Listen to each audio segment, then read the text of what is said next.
Lord have mercy, look at how. Welcome everybody to this episode of the Coming Home Podcast with John Allen. I am your host, the American in Norway, John Allen. And today I have a very interesting guest.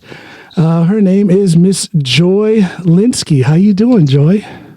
All right. How you doing, John? I'm doing well. Now, here in Norway, it is precisely 3 minutes after 8 in the morning. But you say this is your afternoon. You're in Virginia, and it's just after 2 in the morning there.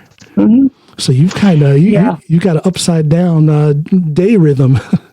Yeah, I have actually always been sort of a night owl. Starting around 12 years old, I just stopped being able to sleep at night, and usually 4 or 5 in the morning is my preferred time to go to sleep. So you miss those beautiful Virginia sunrises then? Or maybe you're going to bed right as they're happening, actually.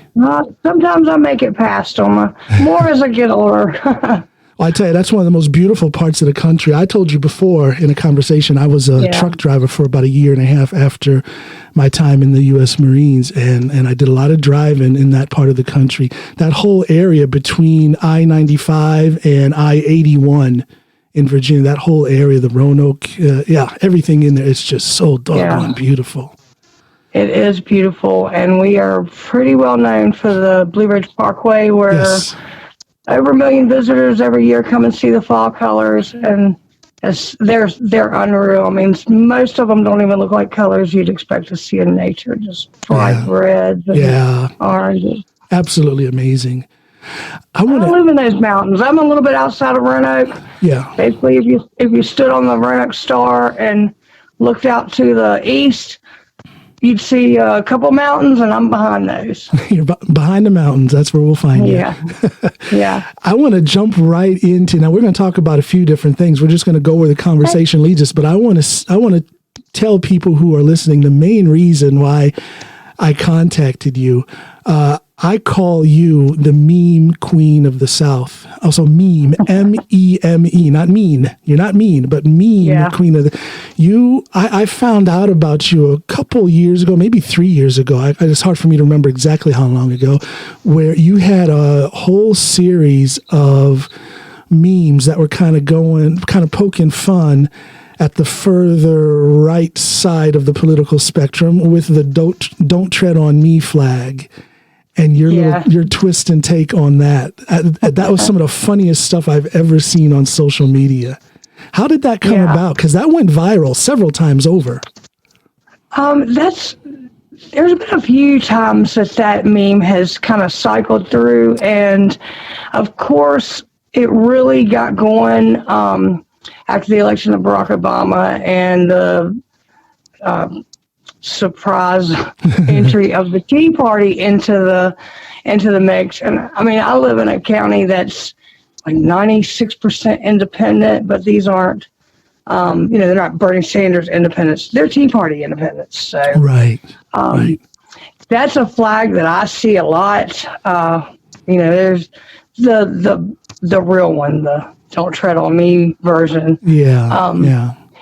But there's been a few times that it cycled through, and the very last time that it cycled through was actually around the time that the Bundys took over I call it the birdhouse in the west of America. Oh, yeah, that was a family that had a dispute with the federal government over grazing land, was it not? Yeah, grazing land, right. Yes. And those people they got a whole following out there. There was like a whole tent city that came out to their land and was protesting, waving the guns around and whatnot. Yeah. Right. Well, I was part of a group of people that were the opposite of that. And the guys, they made a few critical mistakes, like they didn't bring food and they apparently forgot coffee and creamer and things like that. You're talking about the Bundy. You're talking about the Bundy supporters forgot. With the Bundys, they went and took over this Federal Reserve building and land, and they forgot to bring snacks. So I was a part of a group, a couple thousand people at one time that called themselves Snacks for Al-Qaeda. Yes. Now it's fallen in place. That's right. Those people were ridiculed because they went out there and camped out and had nothing to eat or drink. Now I remember. Yes. Yes. So snacks for Al Qaeda. Recycling then, and a few times it's come around. Of course, right around inauguration time for Donald Trump, it popped up again because that kind of seems to inflame the Tea Party types, and any little thing. Of course, probably 20 times when Barack was president that they would get upset about thinking someone was coming to take their guns. Right. And any kind of faux liberty cries for justice when there's really not any needed has kind of inspired that meme to pop up and circle around again. There seems to be a phenomenon. Now, first of all, I want to make it clear. I don't fault anyone for their political opinion. What I do raise an eyebrow on, and what I will poke fun at, and what I will willfully debate, is when people get into the crazy, whether that's on the left or the right. But I see a lot of people on the right who, you mentioned people getting bent out of shape about inconsequential things. For example, when Barack Obama would discuss, and I don't think there's anything wrong with discussing gun rights. He would bring up the word gun rights, and then boom, the media and the mainstream media and social media would just go nuts. Yeah. And then you'd see all of this talk about Obama is coming to take your guns. He didn't take anybody's guns. Gun sales went up. The whole time he was president, they went up. It's a phenomenon that they seem to fear a rational discussion about gun ownership. And that tells me that there is a fault in the way things are set up now when it comes to gun rights. Why would people get bent out of shape? If somebody tells me they want to discuss the way I dress, and if I know I'm dressing like a clown, I'm going to discuss it. But if I think I'm dressed just fine, I'm going to get offended. Why do they want to talk about the way I dress? So that tells me, The gun issue has been a lifelong one for me because, first of all, I am fairly left, but I also have, I grew up here in Southwest Virginia. I could probably count 3 or 4 first dates I had that included shooting guns. So it's never really been an issue for me. And that kind of puts me in a weird position with some of these people that get inflamed, or like recently, actually, where they did the sanctuary, the quote unquote sanctuary city thing, where no one mentioned taking guns, and yet you can't get 3 people to show up for a school board meeting, but the building was completely packed for these faux meetings to do nothing. I mean, there was no legality to any of that. It was just, they just wanted to proclaim themselves gun sanctuary cities, which has no meaning at all. And I've run into so many people and arguments over the years where, when I'm coming from a position of, I don't have anything against guns. No, me neither. Guns where there are bears, and you better have something if you're going to be out, poking around at night, or with dogs or cattle. I mean, there's nobody in this neighborhood that doesn't have guns. And nobody's taking them away. I don't have anything against them, so what's the argument? They seem to melt down. I have a lot of locals that'll come to my wall if I make a comment about guns, who's coming to take your guns? Well, they'll come and show me their guns. Here's the guns I have. And I'm like, well, that's a nice gun. And then they say, well, the governor wants to take our guns. And I'm like, well, when did the governor say that? I mean, can you show me the video or give me an article? Well, I mean, they want to. And they're always surprised to hear that, I own guns, or that I've been around them all my life. And like, why does that surprise you? Well, that issue. I live in an area where that's what people do here. And that whole issue has turned into such a black and white thing. Either you are, of course, there are some nuances, but the thing that gets the most light of day is this black and white thing that either you are one of them idiots who's going to have an AR-15 strapped to your back at Walmart, or you want to take everyone's gun away, either or. And people don't understand that you can be left-leaning, you can be a liberal and have guns. I don't consider myself a liberal. I'm just a free thinker, and I'm going for what's right, within the political spectrum. And when I say right, I mean correct. I'm going for what is correct within the political political spectrum. But I do believe in gun ownership. Living here in Norway, they have very strict laws. There's no such thing as concealed carry or open carry, and is very restrictive about being able to own a pistol. And I'll say that I miss owning a gun. I'm a former police officer in the States. Right. I miss being armed. Yeah. I miss that. And some people will just get their brain all twisted up when I say that I have rather liberal leaning tendencies in my opinions. And yet I'll say that I miss being able to carry a gun with me. Right. I completely understand it. I mean, I grew up in Roanoke. So I grew up in Roanoke City, and I'm a city girl at heart, I guess. So even that being said, I moved out to the country on purpose. Why is that? It was just that I guess I'm the kind of person that just likes the peace and the solitude. Yeah. I have a real kinship with the mountains, and I prefer to be in. I guess it's kind of a protected thing because we do have a lot of crazy weather and things sometimes. And I live in a spot where half of the time there are like tornadoes blowing around the area, and it's not even raining at my house. So now it's just a peaceful existence. Now, are you up high up in the mountains, or are you down in the valleys in between? I'm actually kind of on a knoll. Okay. I mean, I'm completely surrounded by mountains. I'm literally sitting in the cradle of the Blue Ridge Mountains. The parkway is on the other side of the highway from where I'm at. Okay. And the highway is, I drive on 1.5 miles of dirt road to get to my house. So that's just where awesome. I come off the highway. So you can see trouble coming for quite a while before they get to your front door. Oh, man, I can hear it coming for probably 1/2 mile. And neighbors are 100 yards left and right away. And there is a freedom. I actually live in a place that's it's a landowners association, which is absolutely nothing like a homeowners association. It's the opposite of having rules. I live in a libertarian's absolute paradise. Talk about the police. I mean, you may have run into this when you were an officer, but we live in an area where the police aren't really permitted to come here unless they're called or aren't permitted to serve a warrant or something like that. They're not allowed to patrol our roads. They don't ride up and down my street. Now, when you say they're not allowed, how help me to understand that. How can the police not be allowed to go in a certain area? Because basically, once you come off of the pavement, you're you're on private property. You're in a driveway. There you go.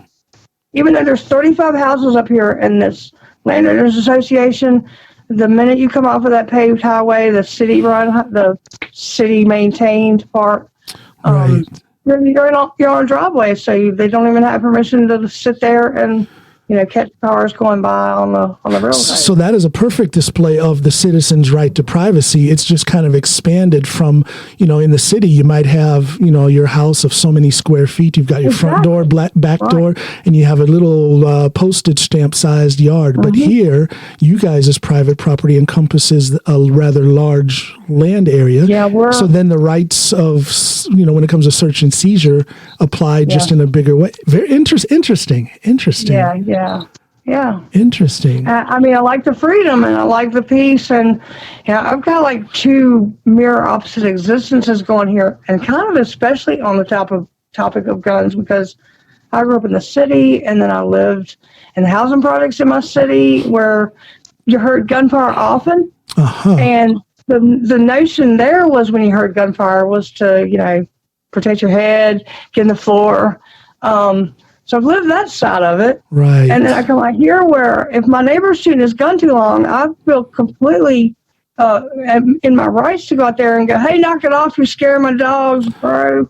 Right. and, yeah. Everybody's polite and tries to, nobody tries to, bang, bang, bang everybody else to death.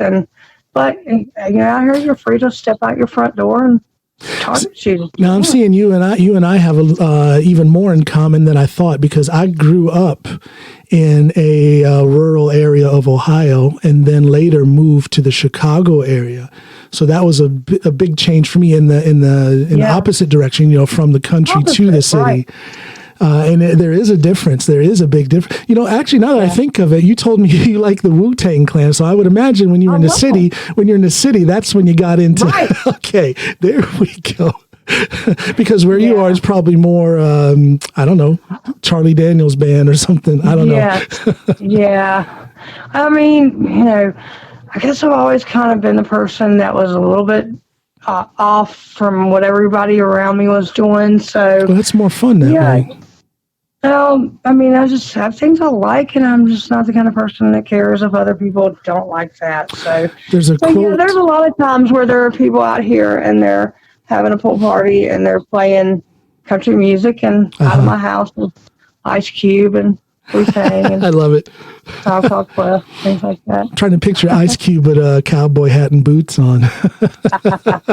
Hey, I saw a picture of him in a cowboy hat today, so it happens. So you've always been kind of on the. There's a quote from Neil Young. I love Neil Young's music. I love his songwriting, and there's a quote from him from the early '70s where he said something to the effect that he's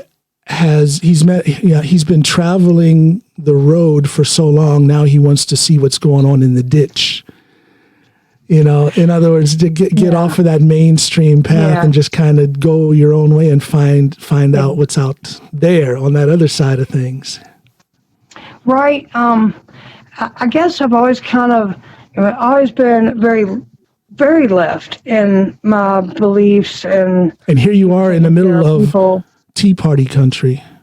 I'm in Tea Party country, and even now Roanoke has actually been quote blue since the 80s, but not. Right. It is everybody out here that does business there and works there. So Roanoke is a country. It's actually a train town. It's very country, and 80% of the bars are country music and that kind of atmosphere. And I grew up as the person I am now, who very much believes in left ideas, and I grew up with 90% of friends who were raised by Republican parents who were Republicans and didn't see things the way that I did about how to treat people, what people deserve to survive. I spent a lot of my junior high years just fighting against bullies and things like that, and that attitude of hive mind and pushing people around. And so you're not afraid to ball up your fists. You're not a quiet, peaceful lefty. You're not afraid to raise your fist up. Yeah, that's actually happened a lot. There was a lot of neo-Nazi type stuff in the city where I grew up, and that is probably one of the main reasons why I kind of escaped out to the country, where that stuff is really still here, but at least hidden. And it's everywhere. But I did spend a lot of my younger years, and probably almost up to age 20, just in complete opposition of some of the things that I saw. And now, when you say in opposition, have you been active in any kind of organized protest groups, or is this just in your day-to-day life where you show your opposition? Have you been in any kind of organized protests or anything, any groups? It's been a while because I've had some health problems in the last 7 or 8 years, but up until then, I was always pretty vocal about issues, social issues, and politics, financial issues, and school. I mean, when my kids were going through school, I have 2 sons actually, and they are 31 and 26 this year. So fortunately, I got to bring my kids up before every kid had a phone in their hand. But there's a lot of issues out here where I ran into kids being taught wrong lessons about history, things I ran into myself as a kid. Like what, for example? Me. What kind of history? I'm sorry, I didn't mean to interrupt you, but No. what kind of wrong teaching of history have you seen? Because that does exist. It does, and it's jaw dropping sometimes.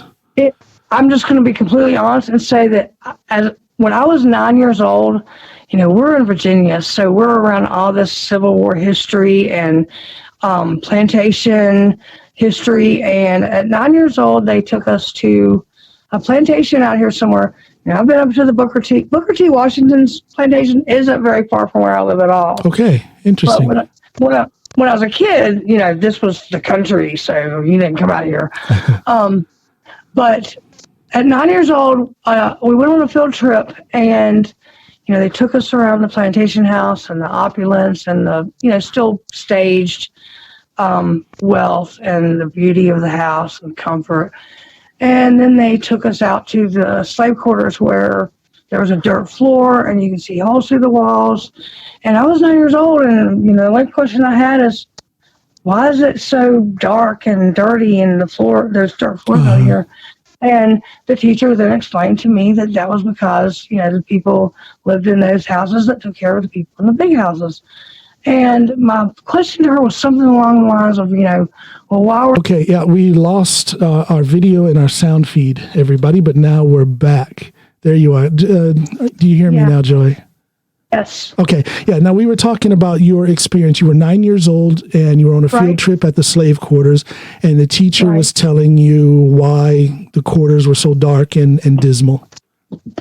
And, basically my question was, why were things so different for these two groups of people? And her reply to me was not to worry, that the people who lived in the slave houses were happy with their lot in life. And that was the word she used to me, and amazing. I was, even at 9, was like, that's just not possible. Amazing. Yeah, even a 9-year-old knows that can't be.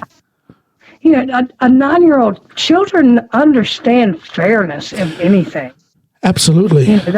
Children are preoccupied with children are preoccupied with fairness to this day. My kids, one of them's a teenager, one of them's a preteen, and if you give one of them one scoop more of ice cream than the other, there's going to be a fight. They know about fairness. That's right. That's especially kids with siblings, and I had too. Good Lord. And your whole life is about what's fair. And I remember just kind of bucking up to her and, getting in a little bit of trouble because I was being a little mouthy about, just tell me the truth, what's going on here kind of thing. Yeah. Nobody's happy living out here on a dirt floor when these people are in the other house with, this wonderful, beautiful place and comfortable furniture. And I went home that night and found out that my mother, who was, my mother was extremely religious and, she didn't really talk about some of the experiences that she had growing up, but my mother was older. She was born in 1937, and she was deeply affected by some of the things that she had witnessed. Okay, I can imagine, yeah. Back in those days.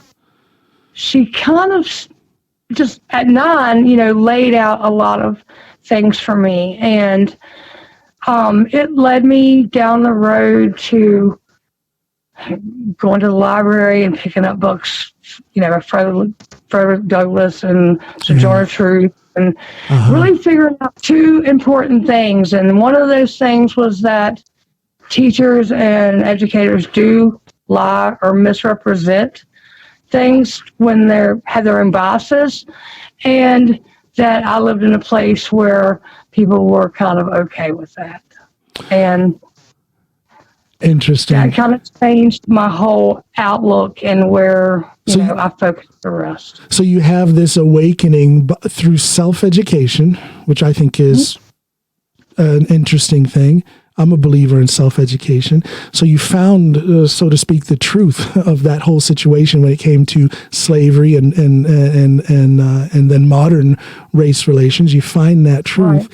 Right.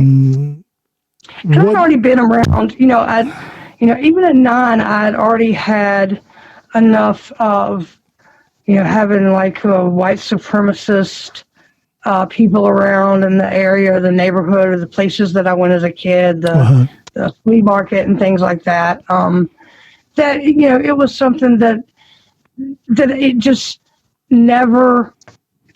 I don't know. It was always like physically aversive to me to see not just race issues, but people being bullied or pushed.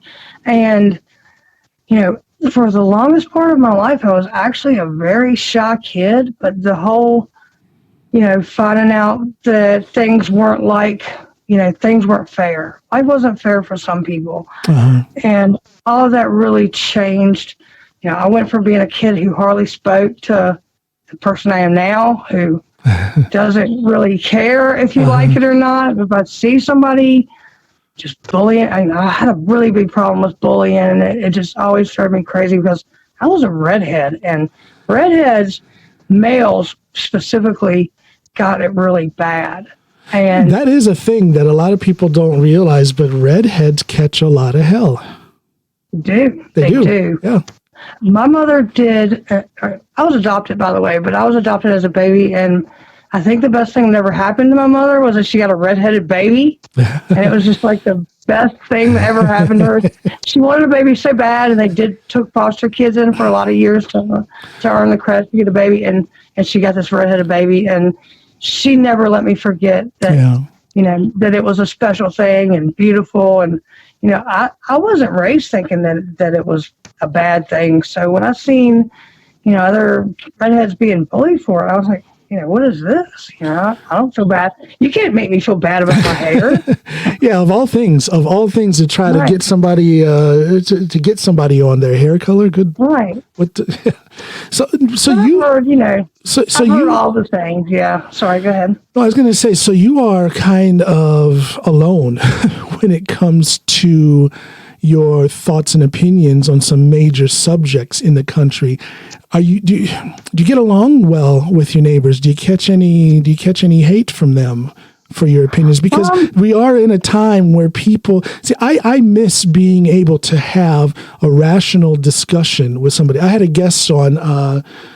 Was it my last guest or my previous guest on the podcast? He's a guy who's actually running for president, and he had some ideas I was totally against, but we were able to have a discussion. There was no yelling, no name calling, and I miss that because it seems like the minute you have an opinion that differs from someone else, the name calling starts, the hatred starts, Yeah. So how are you experiencing being someone who is rather isolated with your mindset?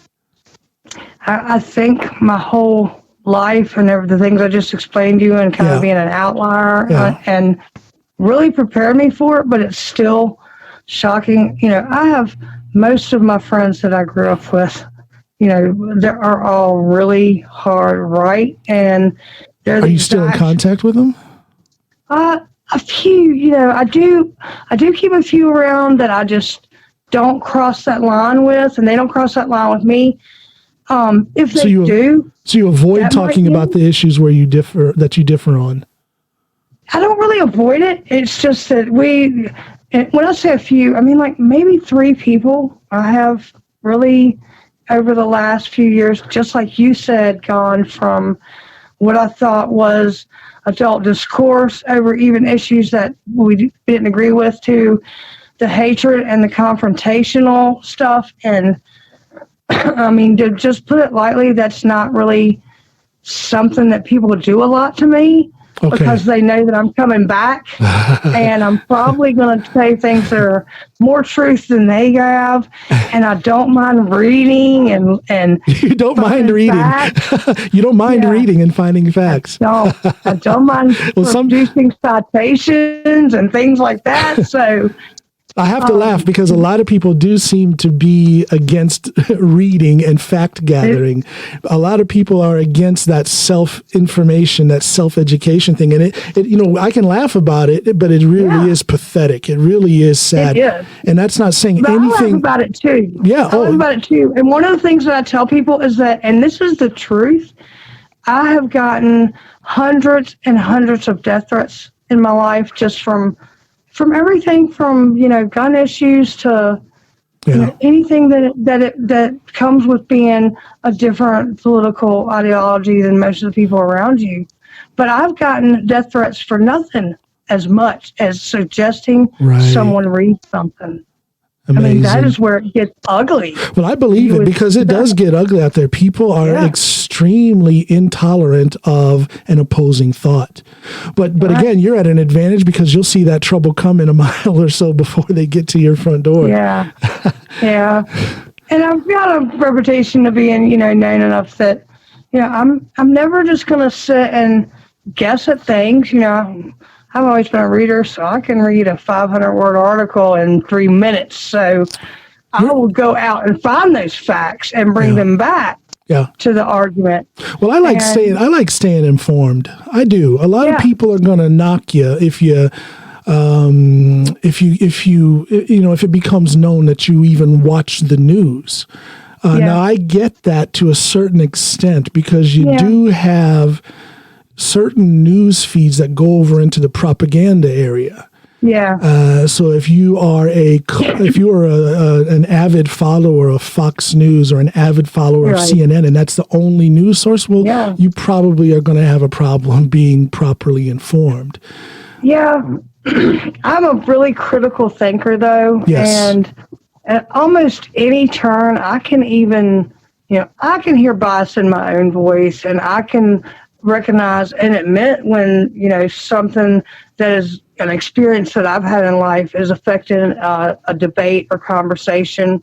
And we'll even say, I can't really get my bias. I can't really be objective about this. So I don't really feel like I can continue to argue this point. Then you have to go right. I might be right. Who knows? Yeah, you can't be afraid to kind of be quiet for a second and go back and gather more information. That's what I try to do. If I'm not fully informed, I'm not going to say I won't discuss things that I'm not fully informed, because that discussion can lead to enlightenment.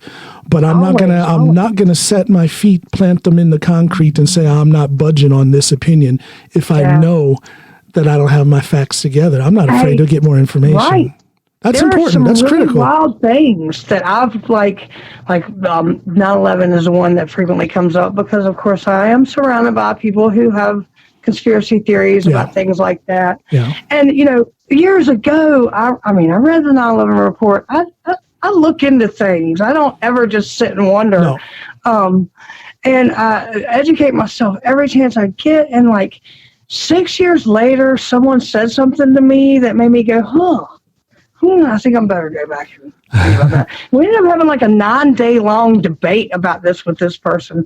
But at the end of it, I determined that everything I knew to begin with was probably still the case. But I did go back and look. I mean, if somebody says something that triggers a question in my mind, I'm going to go look for it. Yeah, go down that road and see where it leads. It might lead to something that's a bunch of baloney, but it might lead to a few new thoughts that are then going to branch out. Absolutely. So you're not afraid to read, but you are also a writer. Am I correct? Yes, correct. Yeah. What have you done there? Well, I have a published book. I'm actually, when I was still in Roanoke, I went to college for psychology, and I ended up writing a book that was based on grieving and processing grief, because of some of the things I'd been through as a young person and several losses of young friends. And it's really the focus that I put into the education that I had was reading, and kind of how I am now, which is just reading into other people and staying aware of things. And so the education that I got, I use it, instead of using it the way I really had intended to, which was to be a counselor or somewhere like that. I kind of used it to learn to be a better writer and to focus on the psychology of humans when I have conversations and bring up subjects and debate and deal with issues. Like the issue I was going to get to, because the wrong thing that my children were being taught that I found out, and a friend of mine's child was being taught in our local schools, and this is up here where I live now, was going back to that same, Virginia is very proud of its history of being the state of two capitals of the Confederacy, and all of these things. And man, if I hate anything like a subject, I will read anything. But I really have never liked war subjects. Like, I don't really like to read about World War II or the Civil War. No. But I have become like an amateur historian about the Civil War, just having to read and go behind people to get the truth. I see. So I found out that the local school was teaching their children, and it was actually came home on a test to me, so I saw it with my own eyes. And my best friend's son had gotten the question wrong, and that's what I focused on. And the question was, were the Africans who were brought to Jamestown indentured servants, or were they slaves? Oh boy! And he had checked slaves, and he was right. But they said he was wrong.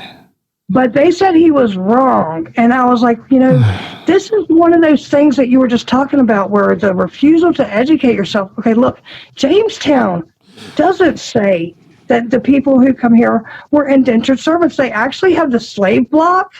Yes. They still have that, and it's got, history and information all over it. So I was like, why are these people going against the history that the state has even admitted to?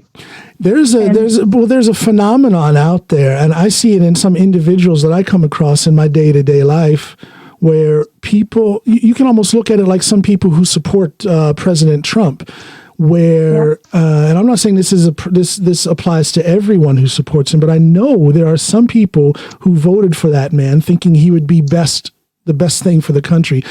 But they're not stupid, and they've seen some things, and they've come to the conclusion that this guy is a nut job and he's terrible for the country, but they'll never admit it. And the reason they won't admit it, because then by admitting that they made such a colossal judgment error, they have to admit that they made a colossal judgment error, and their psyche will not allow them to put themselves in that so-called subjugated position of being wrong. And I wonder if we can expand that and then apply it to these people who try to put out false information about the history of, for example, slavery. They don't want to admit, for someone to stand there and say that the slaves in these quarters were happy with their lot in life. Right. I doubt that the people who are teaching that are stupid. There's another motive behind them teaching that. I think they don't want to admit that they or their ancestors had this wrong idea about what slavery was all about. They just don't want to admit it, regardless of the facts. They don't want to admit that they were wrong.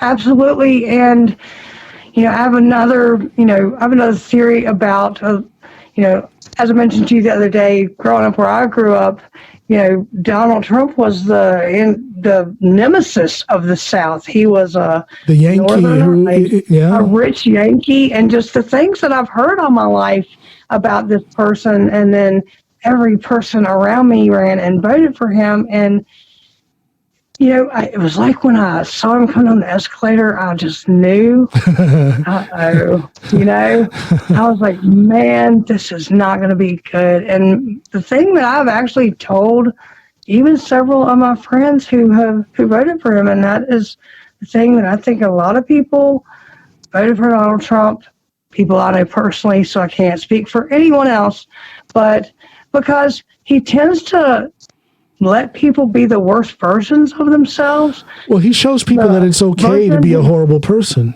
He's a horrible person, but he's the president of the United States. To talk down on people. Yeah. And, the South is about this whole, politeness, and everybody's really gentle and sweet with each other. And under that is this really raw, bitter hate. And there's a lot of denial, like you were just saying, about the history, and people feeling blamed for things that maybe they don't feel responsible for, and it kind of keeps us where we're at, which is at ends and odds with each other. Well, I think the South has built up this pride in their Southern heritage, and there's nothing wrong with being proud of your heritage. But what some people can't come to terms with in the South is that a big part of that heritage is rooted in slavery and the benefits of slavery. And some people just can't come to grips with that.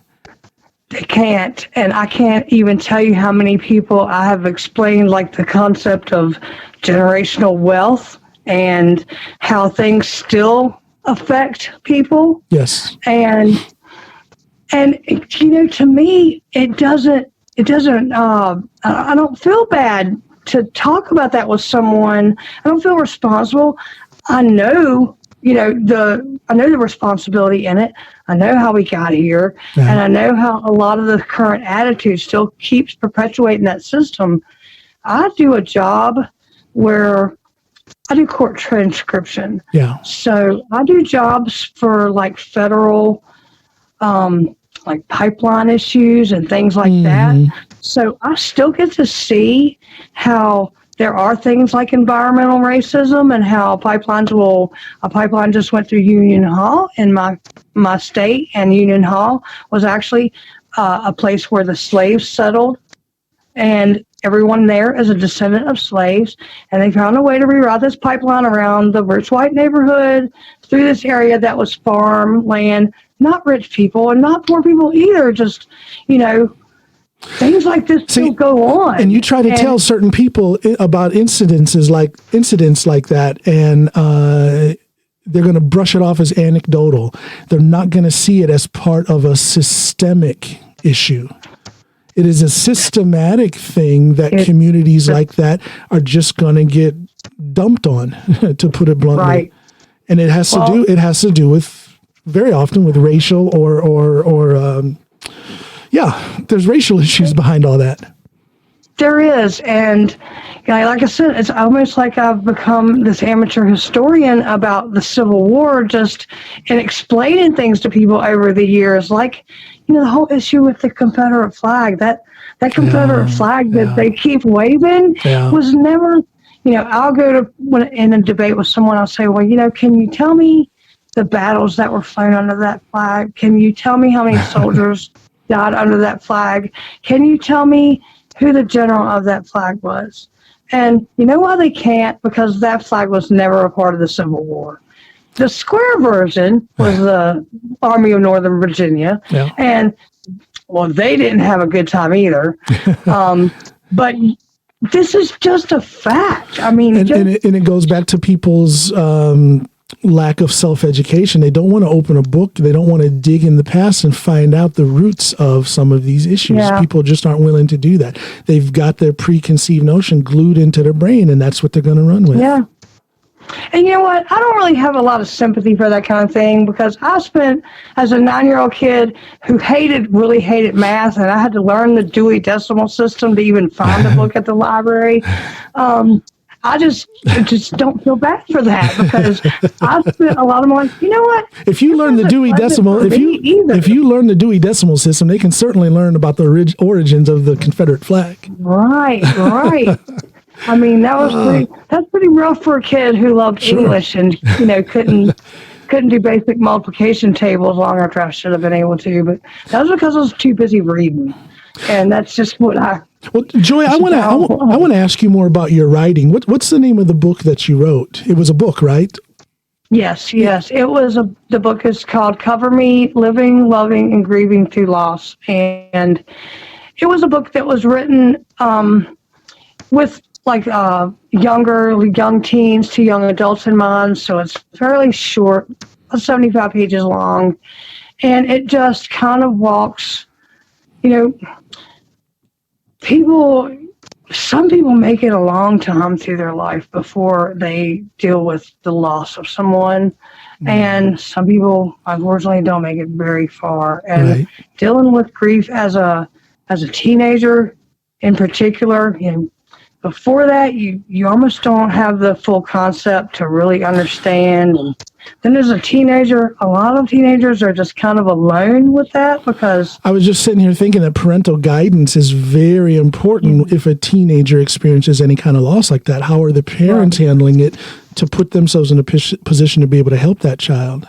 Yeah. That's important. That's exactly why I wrote it, because especially if it is a loss within the family, if it's a sibling, a lot of times the parents, they're dealing with their own grief, and brothers and sisters kind of get left out of the family dynamic for a while, because Yeah. God, I have to understand that if something was to happen to one of my children, I don't know what I'd be doing, but I probably wouldn't really be taking the best care of the other child that I have. I lost my son to a heroin overdose back in November of 2019. That where can I find your book? I'm going to get it and I'm going to read it. I think there's some things in there that I could gain some knowledge of. Where can I find it? It used to be on Amazon. I'm not sure if it's there. Publish America should have it. It's called Cover. It's called Cover Me. Living, loving, and grieving through loss. And it was under my maiden name, so it was under Joy Basham, Basham. It's like pink. It's mauve colored book. Okay, I'm going to look that up and see if I can find it. I'm sure that book alone will lead me to having you back on for an episode. I've been wanting to share I've already shared my experience with losing my son to a certain degree, but to be able to talk about what I've experienced after reading a book like that, I think it's going to open some doors, or it's going to open my eyes to some new things, I would imagine. Yeah, like I said, it was geared towards younger folks, just in the size of the book. When you're young, you're not going to read a 300, 400 page book like I'd be glad to.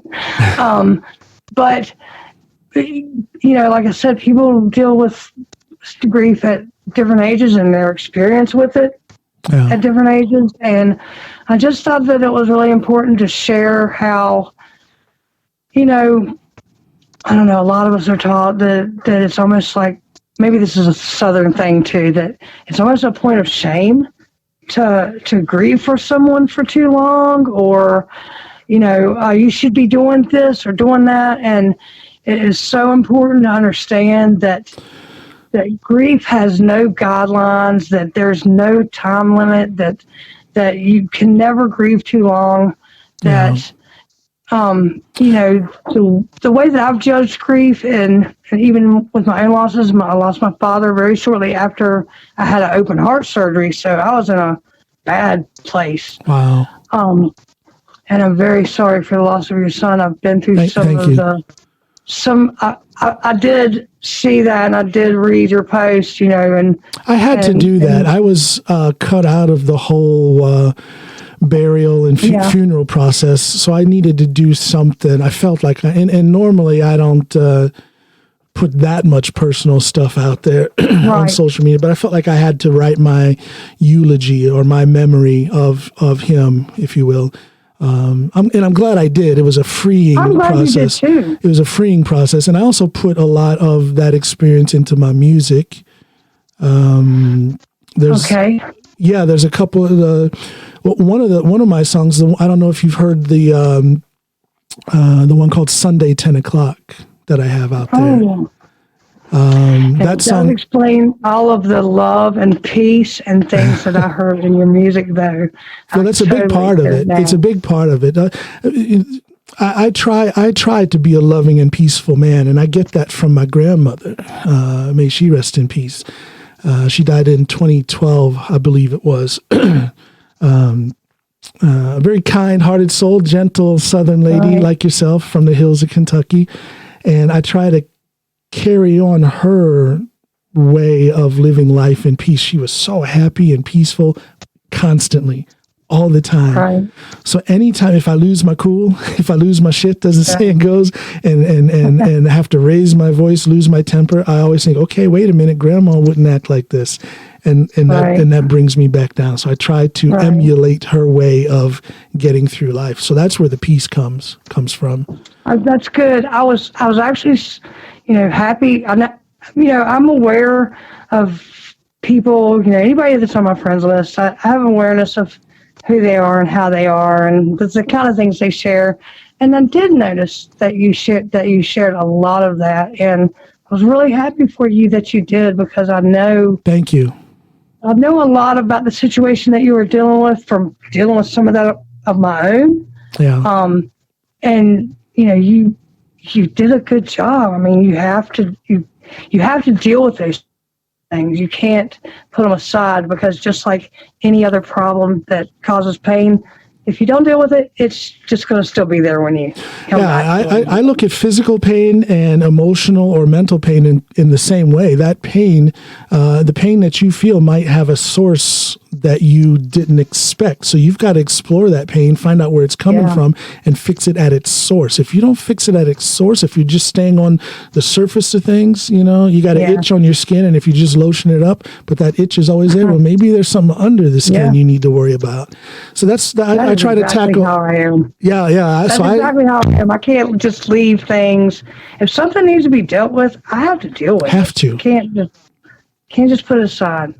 That's probably the biggest bane of my husband's existence, by the way. That if there's a little problem or a little argument, I'm like, no, we're going to deal with that right now. We're not going to forget about that for 10 minutes and then just it's going away. It's just how I am about everything. If there's something that hurts, or like you said, that digs away at you, you have to deal with that, because if you've got to get it at its roots. It's never going away until you do. Exactly. You've got to get it at its roots.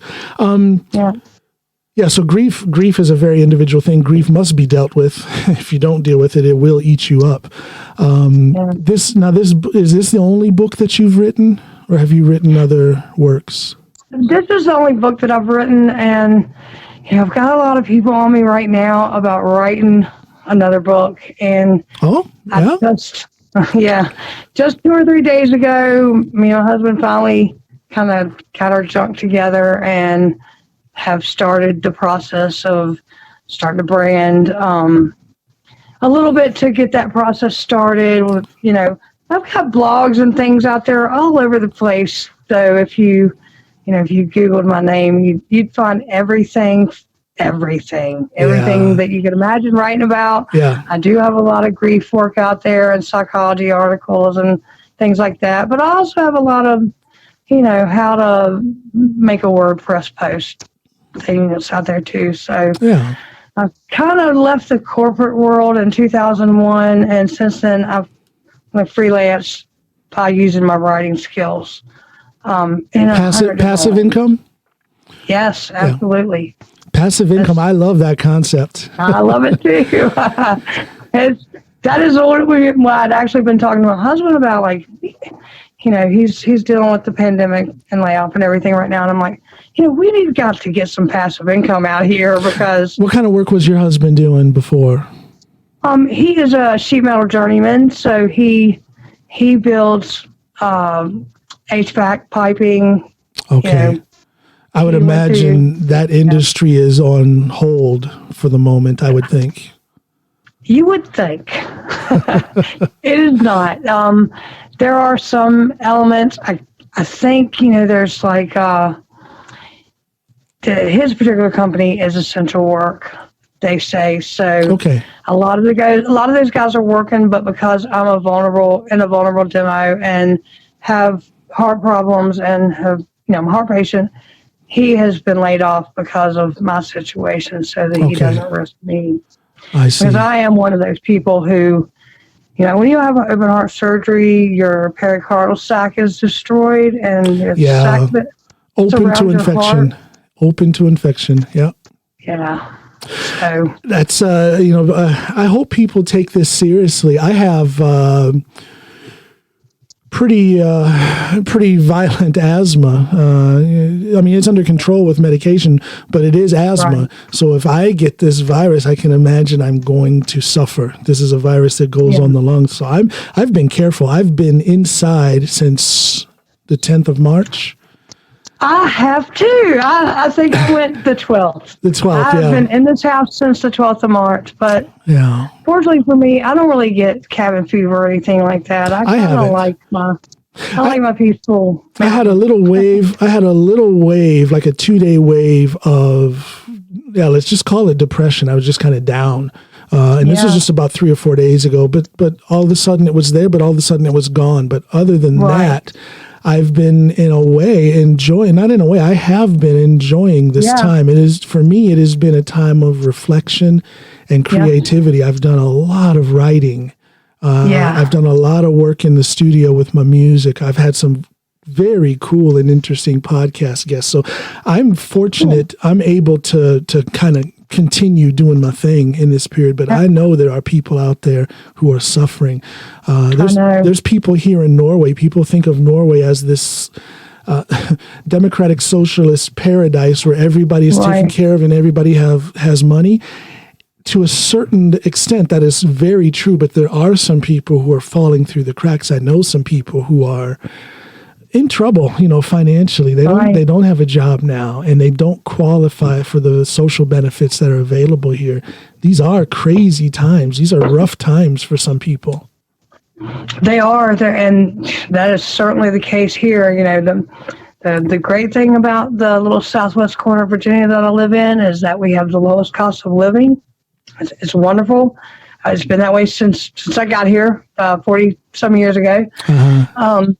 But that also means that incomes are a little lower than some of the Northern Virginia areas. So the people that are out of work are really. If a person can get that passive income thing going, then living in a low cost of living area like you do, a person could live pretty well, I would imagine. Absolutely. That's exactly what I've been trying to tell him, and I finally got him motivated to get on board, and in turn he kind of pushed me when I was like where you just said you were, just having a few of those days where you didn't really want to get up off the couch very much. And he said, well, I'm ready to do something. I said, well, let's do that then.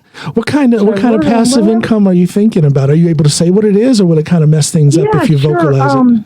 Well, I've had a lot of people, kind of like you were talking to me the other day about the voice that I use in the situation that I'm in, and they're always saying, why don't you write a book about some of the things you say? And I'm like, how can I write a book about some of the things I say? Because, they're random, and, current events. And I finally was like one day, I think I've got it. I think I've figured out that I can use that voice in a way that, I joke with people and I say, I'm not a hillbilly, I'm a Hill William because I'm educated.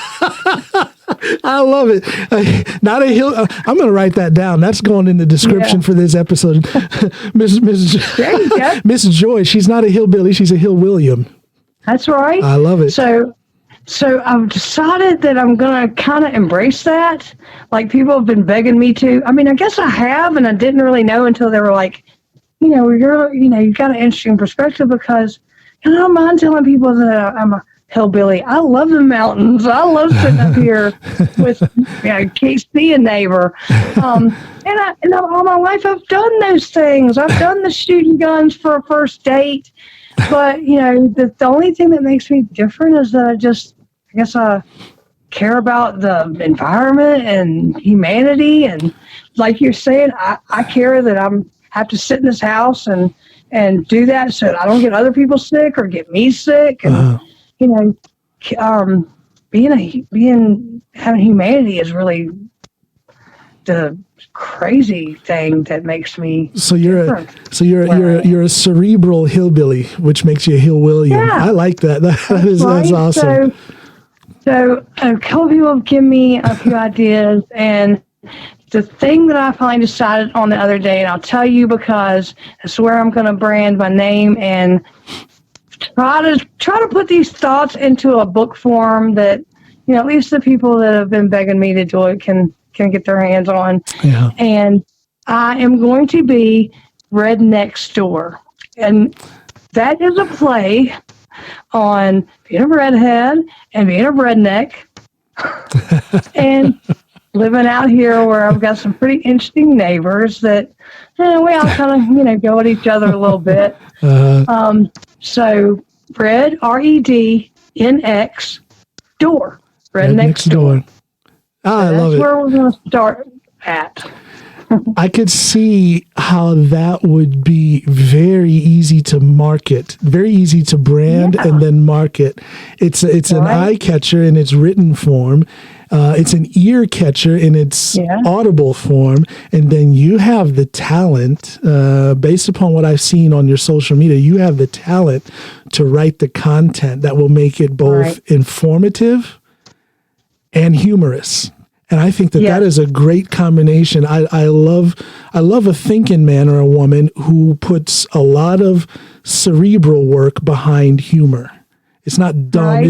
It's not poop and pee jokes. In other words, it is things. It is things that lead to thought. Things that can guide a person to conclusions that they make themselves based upon the humor. I could see you doing that easily. Yeah, and that's what I'm going to go for, and I've been doing a few different things with that, and one of them is that I am going to kind of play on the fact that I, live out here in the country around people who like Hank Williams and George Jones, and I'm a grandma that likes to blare, Wu-Tang and Ice Cube when I wash dishes. I love it. I love it. I'm going to do some React videos maybe and things like that, just to kind of keep the entertainment up and humor. And, one of the reasons why I've always tried to be kind of loud about having different thoughts and it being okay to be different is that, I so often think about the fact that out here in this little hillbilly world, there are kids like me somewhere that, they probably got Republican parents and maybe they lean a little bit more left than that, or maybe, they're different or something. My different thing was that my mother was really religious and, I'm just not a religious person. Have a problem with it. I just, I lean towards more, the critical thinking and science aspect of life and existence. But I always think about when I'm making these comments to people that, when they're saying maybe things that are bigoted or wrong, what if their kid is one of those people like I was that needed to know that somebody else was out there that there was another way of thinking. Yeah. And I think that way a lot, around because, I was 25 years old before I met another liberal. That should tell you something. That is, that's Virginia. Yeah. Or Southern Virginia, at least when you get away from the D.C. area. Yeah, that's what that area is. Absolutely. Yeah. And that's me and my husband talk a lot. And I just told him that we were talking the other night. And I said, well, I had two choices, right? And he was like, what do you mean? I was like, well, it was either rednecks or hippies. And my husband's a hippie. So I picked the hippie, because, hippies at least love people and are peaceful and aren't out here trying to beat each other up and, enjoy good music and relaxing time. And but does redneck equal crazy right winger? Does redneck equal racist? Is there a monolithical? Yeah. How do you define redneck? Okay. The real term redneck, of course, means absolutely the opposite of the way it's being used now. They've kind of co-opted that rednecks were the hard-working guys who were called rednecks because they worked so hard. Their necks were red from being burnt in the sun. But nowadays, the reason why I call myself a hillbilly or kind of refer to myself as a hillbilly sometimes is because the hillbillies were always known for being the self-sufficient, work themselves to the grave or to the salt of the earth people. Who figured out how to do crazy things with a little bit of things they had. And the rednecks were the city people who liked to come and pretend that they were country folks, kind of like I've been doing for 20 years. but that's really like out here, when you're out here in Virginia in the rural area, redneck means a guy that lives in the city who probably has a truck and wears a cowboy hat. Okay, but in the city. Hillbillies, city. Right. Yeah. And the hillbillies are the people out here with me who, don't go to the grocery store but once a month. Kind of people. They're just don't need anybody else to get along, and we're not playing at the trucks and cowboy hats. I can remember that that year and a half when I was truck driving. I would stop at places in the South, whether it was Virginia, Georgia, wherever, different places in the South, and it was eye-opening in that because I have to admit I was a little apprehensive about being a black man, a black truck driver, and being in certain areas of the South, because some of these truck stops were very isolated and you really felt that you were in the South. Yeah. But I can remember sitting in a diner eating, and some of these people would be so doggone friendly. Pull up a chair and you sit down and eat breakfast with a total stranger, and everything would be just fine. And then there were other instances where, and those were maybe the hillbillies, but then there's other instances where maybe the rednecks were, they kind of get up and scoot away further down the counter, or they're giving dirty looks, or I hear comments over the CB radio, after I get back in the truck and things like that. And it's just, the South totally nailed that. Yeah, you totally nailed that. Yeah. That is, the hillbillies are like, they know that we're all struggling through this life together. Yeah. I mean, I can't say there aren't going to be, bigoted, racist people, because there are. A lot of that is just from pure ignorance and laziness and the whole I didn't do anything wrong theory, but but the South is not a monolith. Yeah. It is as varied as any other parts of the country. Yeah. I don't know. I like the South. That's where my people come from. My grandparents on both sides are from the South. I lived in North Carolina for quite a while. I have no problems with the South. I mean, I guess I love it. I've got It's certainly beautiful.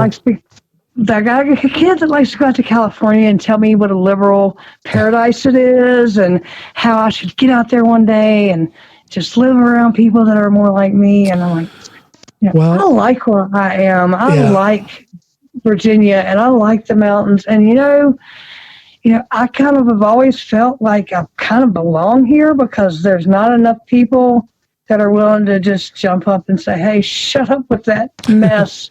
I know what you feel. Being crazy. I know what you mean about feeling like you belong there. Now, we have, right now, we're living in a city here in Norway, kind of like right smack in the middle of a city. But it's not a city in the way that you would think in an American context. Like right now, I have my patio door. There's a porch patio going off of my studio. And that door is open, and you don't hear, there's no traffic, you don't hear horns honking and stuff. So we're in a city, but it's quiet. It's very peaceful and quiet here. So in that sense, it's okay, but I don't belong here, if I can use air quotes. I feel like I belong at our place up north in Norway, which is a farm. We have reindeer running across our property. It's right on the ocean. It's that quiet peacefulness, that connection to nature. That's where I feel something when I'm up there. So if we were to take you out of the mountains of Virginia and put you in California, you'd get along all right, but you wouldn't feel like you belong. No. There's something about where you are that you feel connected to. It was weird, because as a kid, the mountains, Roanoke is like a bowl. It is literally just a tiny valley, and all the way around are mountains rising up high, and it looks like a bowl. And I used to feel, as a kid, I felt trapped by those mountains, and like, I'm kind of stuck in here, and I wish I was out. And as an adult, I went to Florida for 3 weeks one time, and I felt like ducks in a barrel. I just felt out of place. I felt like I was exposed. And I realized how protective these mountains are, and not just in the, they're nice to hide behind or have your house protected, butted up against a mountain, but that they protect us from everything. This is one of the safest places in this country to live. If you look at a map, of what the changing Earth might do in the next million years, where I live is still here and it's still untouched. Yeah. And so it really is beautiful there. It really is. It is. It is. And I am so thankful that I'm the type of person that, I don't, like I said, I don't get cabin fever. I don't have any great desire to get to the city and, go see a movie or anything. I'm perfectly content in my spot. And, if I had my way, and I'm just happy people here. Fresh air, and a little Wu-Tang, and you're fine. That's right, and nobody lives close enough to yell at me to cut that down. Well, if I had my way, we would be at our place up north. We would just set some taters in the dirt and fish, and that would be it. Yeah. But you see, my wife won that argument, so here we are down south in Norway in the city. All right. She's a tiny little thing. She ain't but yay big, but she's tough, and she wins those kind of arguments. So I'm one of those little women myself. I just got lucky. Like I said, that I married a hippie that was happy to come out to the woods with me, and I've been out here for about 20 years. It took me 20 years to get him on the Wu-Tang side, but I got him in the last couple of years. Yeah, he told me the other day he likes Joe Walsh and the James Gang and whatnot. So that's a bit of a stretch to go from that to Wu-Tang. Man, he's a hippie. He's a Grateful Dead follower. He went to a couple shows. I mean, his really, highlights of his youth. Yeah. But he was a hippie. I mean, he was a tie-dye wearing, Grateful Dead loving. Is he originally from that area now? Oh, yeah. We're both from Roanoke, and we grew up with the same friends. Oh, really? Okay. Mm-hmm. So you guys go way back then. Yeah, kind of. I mean, we had like two different groups of friends that we went to the same school, high school, junior high, and everything. We just kind of never hung out until I was 21, and we've been married since I was 23. So okay. Congratulations. I just had an anniversary yesterday. 19-year anniversary with my wife. Yeah. Great. Congratulations. With her crazy little self. And I say crazy in a loving way. She is such a dynamic woman, and I love it. She keeps me on my toes. Yeah. Well, you absolutely sound like my husband. That's kind of the things he says about me on a regular basis. Yeah. But I did want to ask you something about Norway, and that is there's an American that lives in Norway, and just like you said about how America seems to have this idealized, notion of what Norway is, this socialist democratic place. Do you have like 2 or 3 things you could tell me that would surprise an American about Norway? That you would told me one thing the other day. You told me one thing the other day that was pretty shocking about the housing that you had. Yeah. I can say that I have experienced more direct racism here in Norway than I did back home. And if I remember right, what I told you was about how we were not able to buy a home. On 3 different occasions, we were stopped from buying a home because I'm a black man. And how that came to be, I've talked about this before on other episodes, but how that came to be was that at that time, I didn't speak Norwegian, so I would speak English with my wife at these showings for these houses. Right. I still just speak English with my wife, but at that time I had to because I didn't know Norwegian. And we'd be at these house showings speaking English, so then the real estate agent or the homeowner in a couple of situations, they would assume that we didn't speak Norwegian, so they would say things. Right. I don't want to ruin this neighborhood. I'm not going to sell to that black so-and-so. Things like that.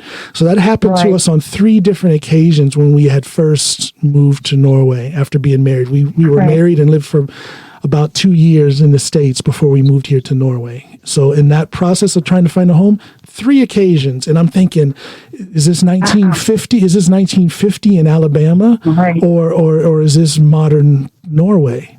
So for me, it was shocking. For me, it was very shocking to experience that.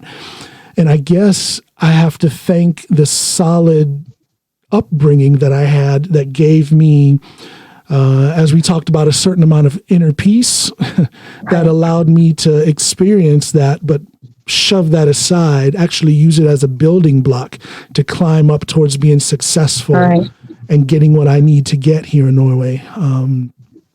But I can see how an experience like that would crush a new immigrant to this country. Yeah. There are quite a few, well, not quite a few, but there's a good number of refugees from different countries, whether it's Africa or certain Middle East countries. But there's a certain amount of refugees here who have a lot of trauma in their background, who are not from a Western culture. So I can imagine them having more difficulty assimilating into the Norwegian society than what I had. For me, it was no issue to in spite of those racist incidents, there was no issue for me being an American to fit in here in Norway. But if a Middle Eastern refugee with all kinds of trauma, maybe a different educational background, if they experience not being able to buy a home where they want to live, that can crush them. That can ruin that family for generations. Housing is so important when it comes to the success of a family. And so that surprised me, and I think that would surprise a lot of people too. That is probably the most surprising thing. Now, having said that, I don't think Norway is rampant with racism. It's not that I don't experience racism often here, but I do experience it. It does happen, and I have experienced more here than I did back home. So that would probably surprise people. Yeah, that would. Another thing, I don't know what else would surprise people about Norway. I don't know. I don't know. There's a lot of people who don't really understand where Norway is geographically.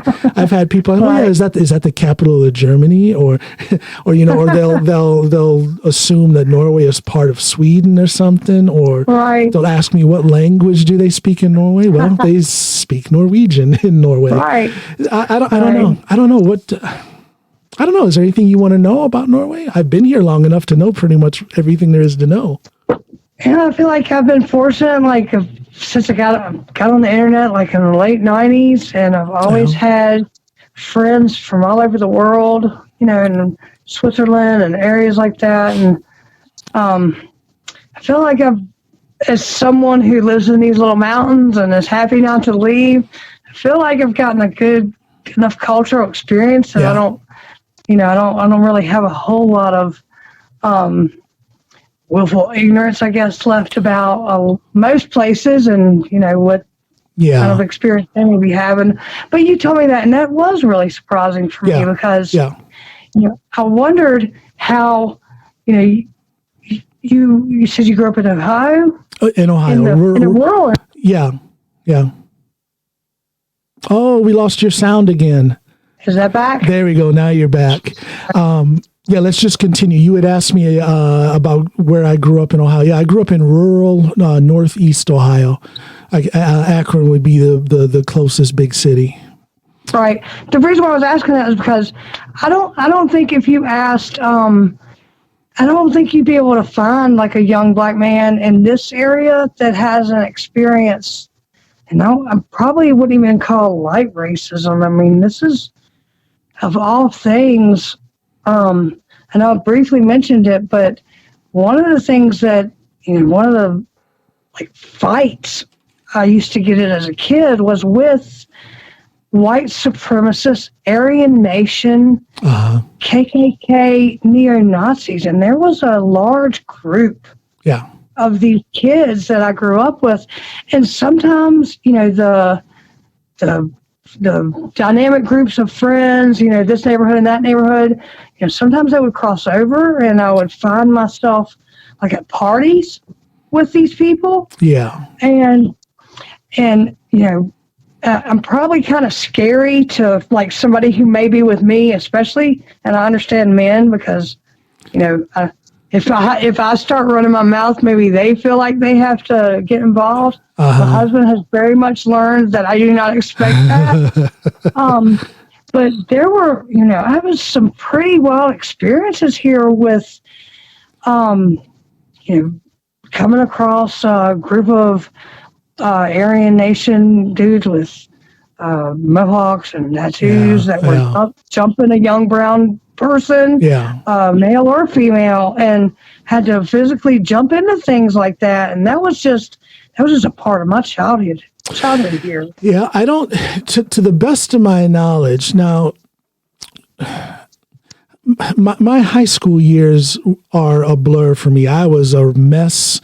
I was depressed all the time. Now, my sister has a totally different experience of what our small town was like during our high school years. But for me, it was depressing, and it just sucked to say it bluntly. But within all of that, I didn't experience a lot of racism. Of course, I knew there were certain kids who, wanted to throw the N-word around there. And I used to, when I was younger, like in my pre-high school years, I would fight because of that a lot. Right. So those kind of attitudes and that way of thinking was there, but I never saw that ultra crazy neo-Nazi KKK type of viewpoint. I didn't see that in our part of Ohio. I know it's out there. As an adult, I see what's going on. I know it is there. But I never experienced it like that. It was more of a thing where, if I was dating a white girl in high school, I would see the reaction of some people. I would see the reaction maybe of her parents or, whatever. And that was pretty much the extent of any racism that I saw as a kid. You call it racism light, Yeah. if there is such a thing. Yeah. I actually have a really round time experience where, just like you mentioned, when we were young, we had this place, a warehouse, where all the kids came to party. Shouldn't have been there. Nowadays the cops would kick the doors in on that place and it'd be done. But I had, I guess people know who I am, and even the people who I didn't agree with, knew that if anything like that happened, I'd be the first person jumping in. And I actually had an experience where a young man came to this warehouse, and these are like guys with 6 foot tall, green mohawks, and tattoos before kids should have tattoos, and he was the only person there that wasn't white. And everybody kind of knew this guy as, he's okay. Nobody's going to just attack him. Yeah. But as soon as he spoke to a guy's girlfriend, that was it. He literally just spoke to her. And what happened? 20 guys jumped right on him. Just for speaking to her. Just for speaking to her. And of course it was he hit on my girlfriend. He didn't. There were clearly, 30 witnesses standing around in this area. And I ran and I jumped. Actually, I looked at a friend that was next to me, and we both ran in and kind of jumped in there and pulled people off and pulled this guy up, and pulled him up, and he was terrified, and he said, thank you, I need to leave. And I was like, don't leave, just stay in here for a minute. And, I'm here with you. Me and my friend are here with you. Nothing's going to happen. Get your breath. Don't go jump in your car, messed up like you are right now. And then he walked away, and 3 years later, this is one of them losses that I write about in my book. 3 years later, this guy was in the car with his friend that was driving, when my best friend, who was asleep in his car, was being driven by another person, jumped the concrete barrier on 581, which is an interstate, and hit this guy's car head on. Oh. My friend died, the guy driving my friend's car died, and the boy driving his car died. And come around in a couple years, and I knew when I heard the guy's name who he was, and I was like, oh my gosh, that's that guy. Yeah. And a couple years later, we come around, and I believe it was MySpace. It was a really long time ago that we come across each other. And he was like, I remember you. And I was like, I've always remembered you, man. You don't forget things like that. And, he was just really a really kind person. He was kind of a comedian himself, but we just had this connection over the fact that,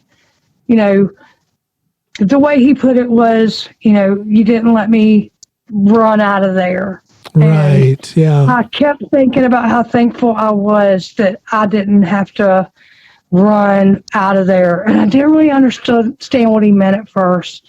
And we talked for a little while, and he finally said, something that I couldn't really understand, which was, maybe you don't really understand, but running with like the dogs of hell at your feet or whatever. Yeah. Yeah.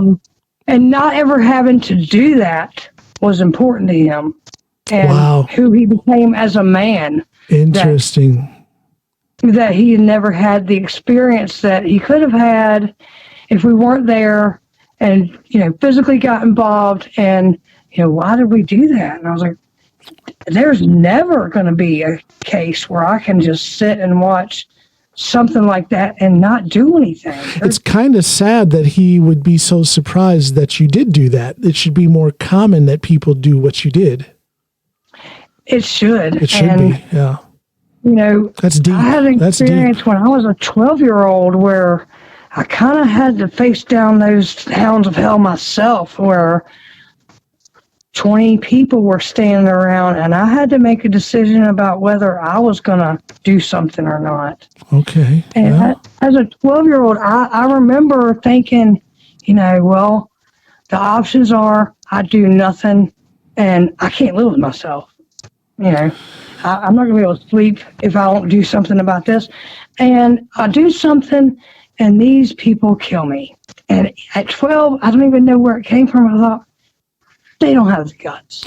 Now, was this some sort of confrontation with another racist group, or? Yeah. Okay. Exactly. That's exactly what it was. Okay. And like I said, I was 12 years old. I was just like, well, I bet my life on the fact that they probably didn't have the guts to get involved.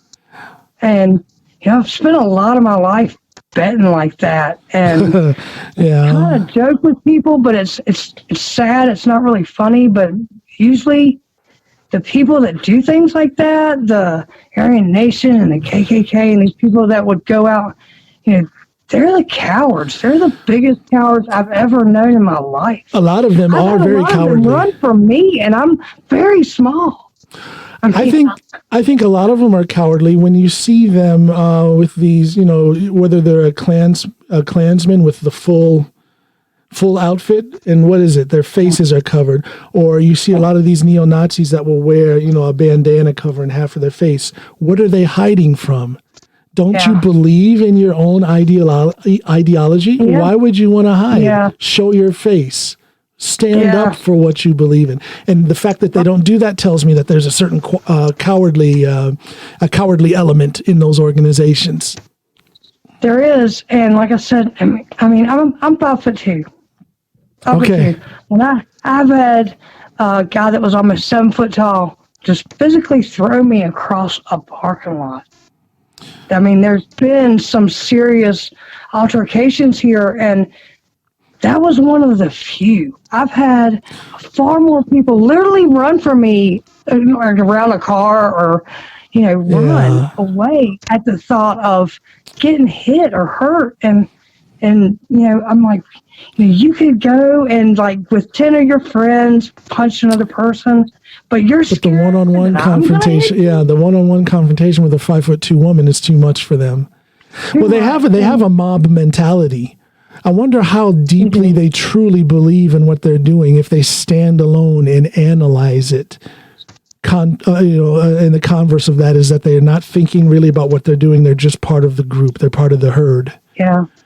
So, wow. Well, I had a question for one of them. I don't know how old I was, but every kid that grows up around here is going to come faced with, are you going to join my side kind of thing? Right. Are you going to be with us, or are you going to be alone, or are you going to be with them? Mm-hmm. Because then the most, then you're the race traitor and things like this. I mean, this is just life for kids who grow up in probably a lot of southern towns. And even as a kid, I remember being asked, basically, whose side are you going to take? And my question back to him was, what do you have to gain from anything I do? What is your gain here? That's a good question to present to them. Yeah. And nobody could ever answer me. And I never really understood anything beyond the fact that if you just want me to join you in hating someone for absolutely no reason, what are you gaining from that? One more person that can be as miserable and scared as you? Because I'm not scared, and I don't. Well, there's some of these leaders or some of these far right or some of these racial groups who are actually pretty good at. And I'm not saying I agree with them. I definitely disagree with them, but they are very good at explaining their rationale. They're very good at explaining their cause, but they are the rarity. Most followers of people like that, most of these people who follow that far right, that quasi-Nazi, that racist element, they put no thought into it whatsoever. If you ask them why they believe what they believe, they can't answer you. They don't have a coherent answer. They never have an answer. Never. And just to ask it can enrage them and make them feel cornered, like they're being put on trial. Well, look at what you see in today's society, especially since President Obama's time as president. If you even bring up the issue of racism, you will be shouted down for even bringing it up. Why are you bringing that up? Oh, you're race baiting. Oh, you're trying to talk about something that's not a problem. And they don't have any rationale behind it, but they will shut you down for bringing it up. That's a pretty common phenomenon on social media. But these people put no thought into that stance that they're taking. No thought whatsoever. Right. Now, it's one of the most common things I deal with actually is exactly that, like go on a local news site and there'll be I can really no other way to say it, just racist, bigoted folks just openly, just being nasty and saying things. And of course I'll have something to say to them about that. And, I didn't, got some pretty biting sarcasm at times and without fail, I will say something that will kind of either embarrass them for not having an answer or being ignorant. And then I'll go on my merry way. And those guys will never confront me right there in that thread. They will come to my timeline and they'll find a post that I made and say something there.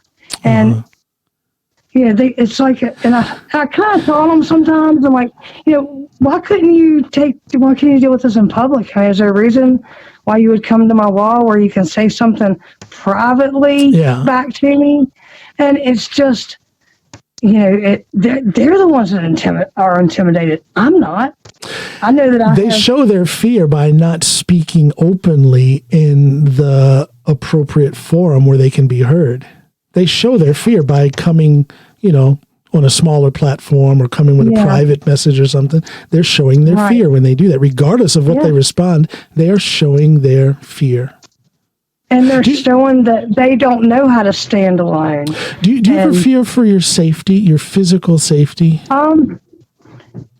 Yeah, there have been times where maybe things have gone too far. I have had a lot of death threats. I don't take most of them seriously for a lot of reasons. One of them being that, just to be blunt, nobody's getting to me where I'm at. I live in the cul-de-sac at the end of a 35-house neighborhood full of armed T-billies. So no matter what, I'm a neighbor and I live here. Yeah. And as long as I'm here in this neighborhood, they're not letting anybody get to me. Yeah. Nobody's getting this far. Right. But I don't know.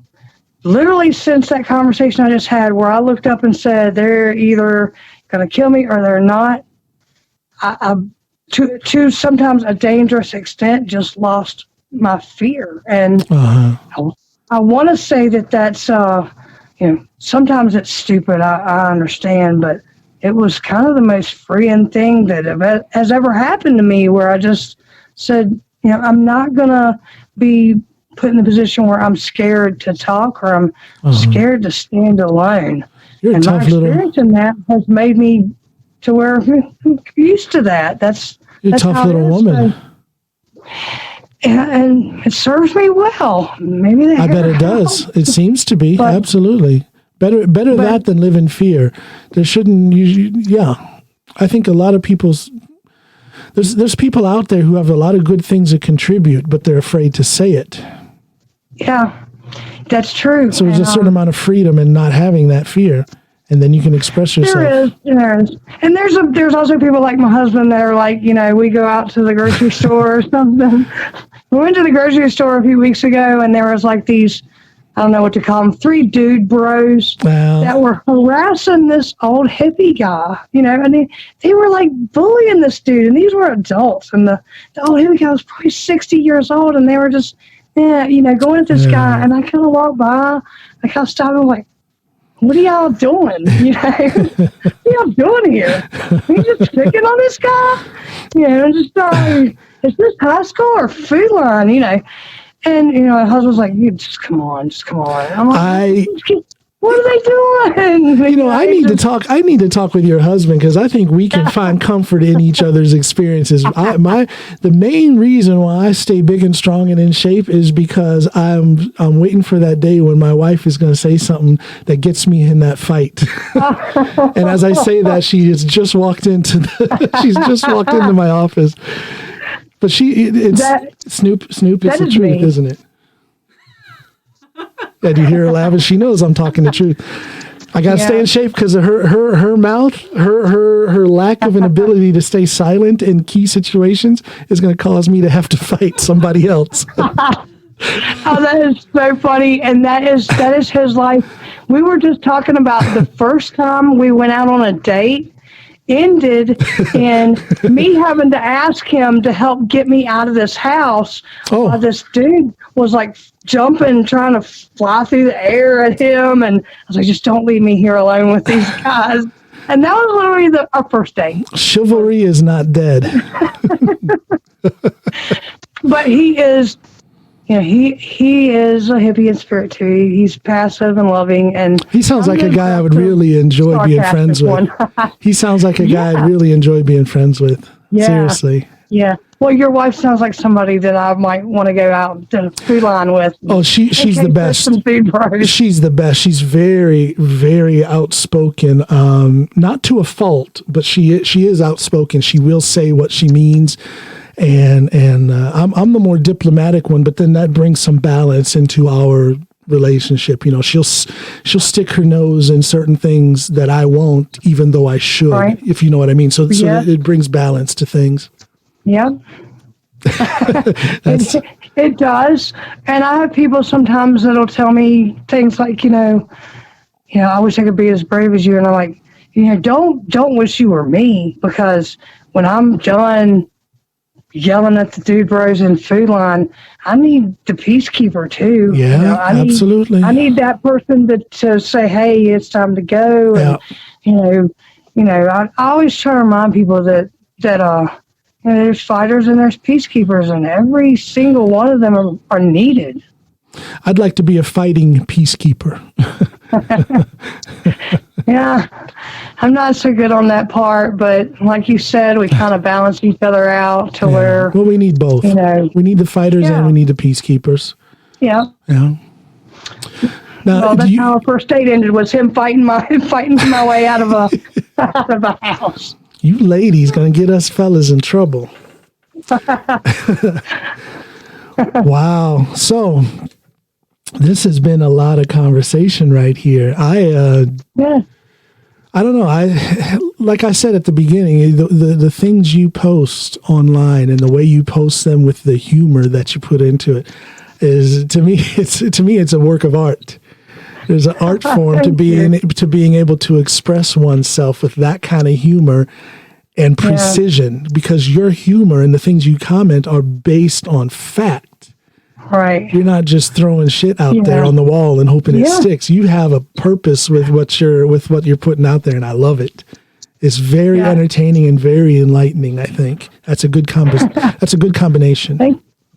I think it's the fact-based things that when we were talking about how I do have like 2 or 3, like I got a friend on my wall that I've known since I was 9 that is just a, stereotypical 100% Trumper, everything that you would imagine and all the rumors that you might hear. Yeah. But it's that fact and the fact that he knows me. He's known me since I was 9. And he knows that if he comes for me, that he's going to have to, do his due diligence and read a book and get a citation. And so that kind of keeps those, from ever coming for me in that kind of way. And if that's how, people are, usually I'll let them stay because most of the things I say really are for them. Yeah. They're to entertain me and you, but the message is for them. It's for the I see that. I'd like to get I'd like to have someone who is maybe some sort of neo-Nazi or some sort of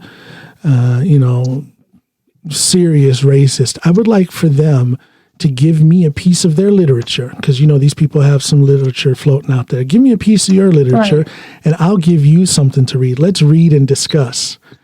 And I wonder how many people would take up that challenge because, as we said, a lot of those people, they just don't want to discuss anything. They don't have any substance to their ideology. Ideology. That's a hard word when you've been speaking Norwegian for 20 years. Ideology. They don't. I can see you trigger a lot of people with your facts. With your direct attack. Right. With the weapon being facts, you trigger them. You put them up against the wall, and they don't know how to get out of it. So they react with anger. They react with And I never go into that not expecting it, but just because of the experience I've lived, I'd be more surprised if I didn't get that.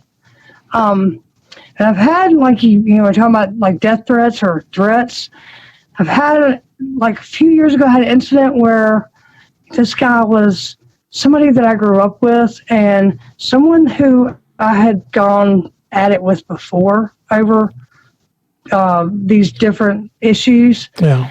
And I caught him on the local site talking about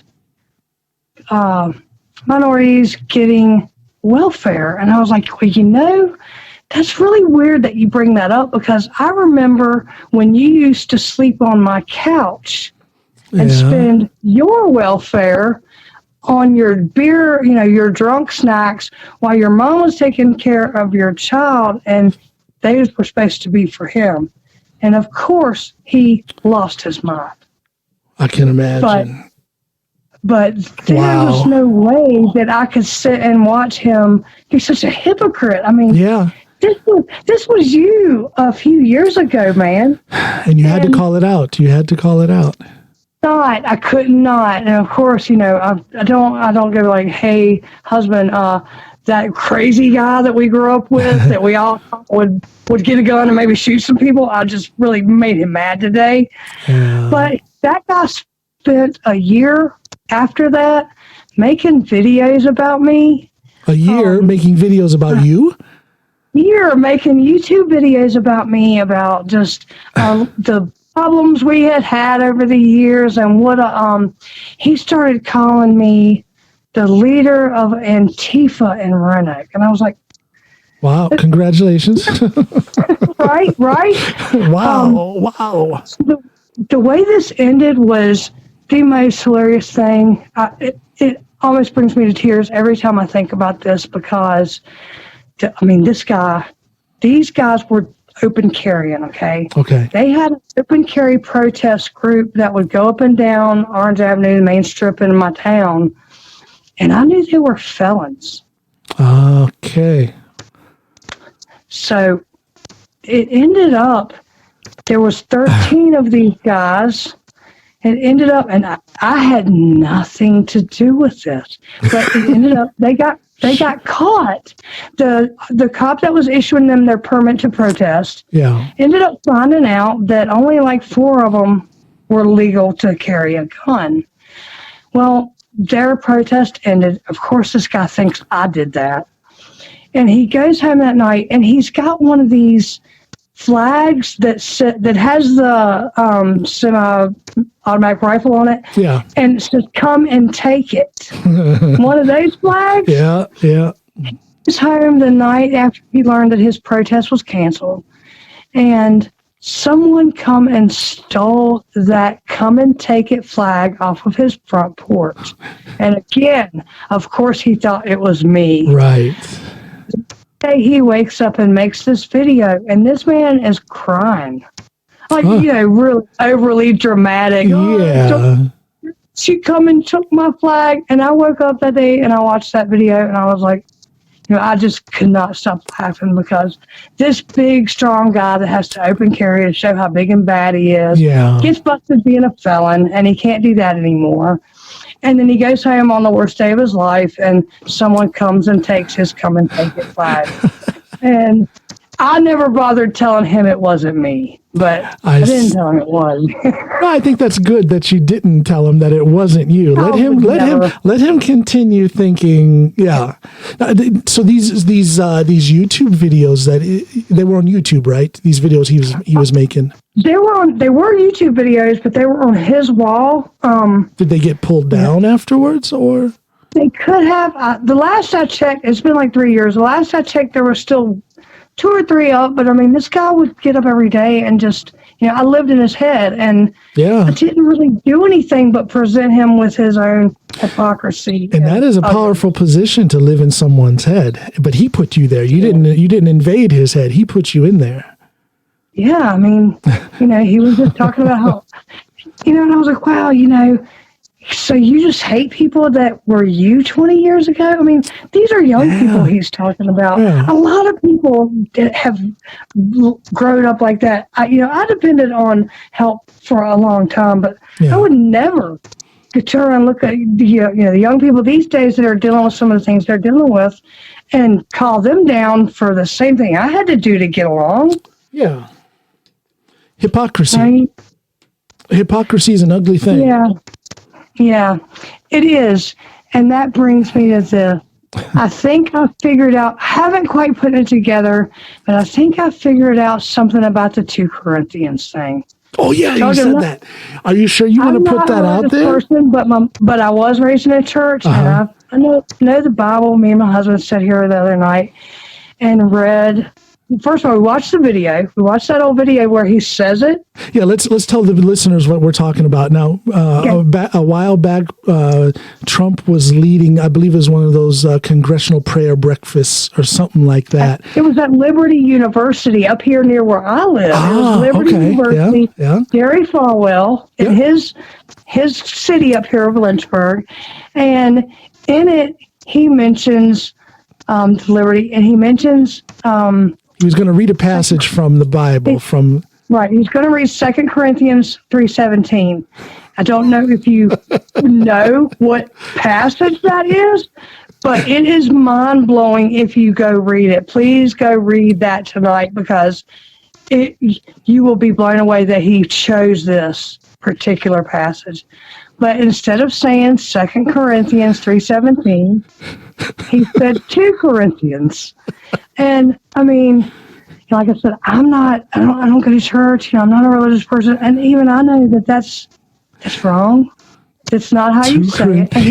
And he said this at Liberty University. It was like, I remember seeing. Even the religious people call these people crazy. Well, I remember seeing the video of him, and as soon as he said 2 Corinthians, and on some of the, of course, there's different news agencies that were filming it, and on some of them, you'll see their camera angle is more on the crowd than on Trump, and some of those people are like, what? Did he really say 2 Corinthians? Well, and think about that. We looked at that, and it ended up being a couple of days before the election, actually. And we were like, wow, so the passage is literally about speaking false language of God, and it's about bearing false witness. Prophet. It's about Paul, and it was. I can't imagine a worse passage for that particular person to pick out to read to anyone. It's almost like he does. It's almost like he did that intentionally to try to, I don't know, to try and be funny or to try and be sarcastic. It's because it's mind blowing that he would choose that passage, being the man that he is. We Second Corinthians is so short. There's like 17 passages, and we could not stop laughing when we were reading. It's like we would read a passage and just walk around the house laughing, going, "Why did he pick that? What is he doing?" And then my husband said, I wonder what would have happened if, everybody there. It's a couple days for the election. He says 2 Corinthians, and then people. I don't know if here, but I said, some people still vote in churches and things like that. So people literally just walked into the polls and voting booth and chose that, who listened to that. And we both wondered how things would have been different if instead of saying 2 Corinthians, he had said 2 amendments. Yeah. Wow. I mean, we think that would have made them angrier. I think it would have, actually. They would feel offended. He said 2 amendment. Doesn't he know it's the Second Amendment? How can he offend us like that? The Second Amendment is so important. He should know it's the Second Amendment, not the 2 Amendment. Actually costed him voters. Think about it. The 2 Corinthians didn't. 2 Corinthians didn't do anything. Well, look at the support he still gets from the evangelicals. That man is, far be it for me to judge a person's religious beliefs or non-belief. I just don't do that. But I struggle to find the godliness in that man. I struggle to find the basis upon which evangelicals support that man. I will never really understand that myself. I've got a sister. And she is the definition of evangelical. My mother was an evangelical fundamentalist. So, these are his voters, to a T. And she actually had come to me one day not long after that and was like, everybody says that. And I'm like, no, they don't. Nobody says that. Nobody ever says that. Yeah. But, I will never be able to wrap my mind around how seemingly, I joke a lot. Not everybody around me is just great dumb. You can't imagine how it's like on a daily basis, seeing people that know better. Yeah. Just completely lie to you in your face, and it's a sad that It's a sad development in our society. It really is sad. It is. My husband talks about the whole tribalism issue all the time, and how things have swung around so hard. Like I said at the beginning of this, I'm sorry to interrupt you, but like I said at the beginning of this episode, why can't we go back to that time where it was okay to discuss, and the key word is discuss politics and discuss societal issues? Now there's no discussion. There's accusation, there's yelling. Nobody wants to listen to the other side. Yeah. There's such a thing as alternative facts now. What the heck happened? Yeah. What the heck happened? Yeah, exactly. I joke with my husband all the time because I was raised in a family that we didn't hide things. I mean, you know what? If somebody did something ugly to somebody else, all 5 of us might stand in the middle of the living room and just yell and point our fingers, and you don't do that to me, until we were all done. But what we never did was just, to call each other names. I was never called a name by my family, anyone in my family. Yeah. And we didn't just walk away and resent each other. I mean, you say what you got to say. And, I've been kind of debating people for a good portion of my life, and I've never felt attacked by somebody telling me a fact. Yeah. Yeah. I welcome the discussion. I love to discuss and debate. I love it. But I miss the ability to be able to do that. That's actually one of the main reasons why I started this podcast, because I want to be able to talk and discuss in a way that I choose to do, which is an open way. And I want that flow to go both ways, because I miss that in my day-to-day life. It's almost taboo to bring up certain subjects. People just don't tolerate a conversation. They don't tolerate a dialogue anymore. Yeah, and that subjects being taboo thing gets us in a lot of trouble. It's gotten us in a lot of trouble as a country itself. Yeah. And it ends relationships, it tears families up, and you should be able to. That's one thing I'll never be. Yeah, no, people should be able to talk about whatever they want to talk about. In my stand-up routine, I talk about everything and anything. I even have jokes or bits. I wouldn't call it a joke, but I have a bit that goes that's based on my son's death from an overdose. Right. I should be allowed. I see the reaction of some of the people out in the crowd where they kind of twist their face up and they're like, "Did he really say that?" And my answer is, yeah, I really did say that. Yeah. That's my way of, let me say what I want to say. You can interpret it however you want to, but let me say what I want to say. And I just miss people having that freedom that they should feel when it comes to having dialogue or putting their opinion or their thoughts out there. I miss it. It's gone these days. Yeah. Yeah. Crazy. Crazy. Yeah. It's not how I was raised to just, hide things because it might hurt somebody or make them mad or call you a name. Luckily for me, I got over being called names way early on to where it just, if you go there, then I know I won. Yeah, and I try to look at it that way as well. If someone loses their mind and gets all crazy with name calling and whatnot, well, there's one more debate that goes in my win column. So listen. I'm sorry. Go ahead. I wanted to ask you, not really so much a question, but we talked about you being a police officer and where you were. Do you have any main memories or anything from your experience as a cop in America that you carry with you? Traumatic things, you mean? I mean, it could be just as traumatic as it could be miraculous or wonderful, or either way. I mean, it's yeah. There's like I told you, I was basically a country boy from Ohio. Who now I had done 4 years in the Marine Corps, so I gained a certain amount of experience there. So I get out of the Marine Corps, I truck drive for 18 months, and then I end up as a police officer in the suburbs in Chicago, in the Chicago suburbs. What years was that? I'm sorry, say again? What years were you, I was a police about what year? I was a police officer from 96, early 1996 until late 2002, almost 7 years, late 2002, up until right before we moved here. So even with those 4 years of experience in the Marine Corps, when I started living and then afterwards working as a police officer in the Chicago area, that was a big change for me because it was a city mindset that I wasn't used to. Right. A big city mindset that I was not used to.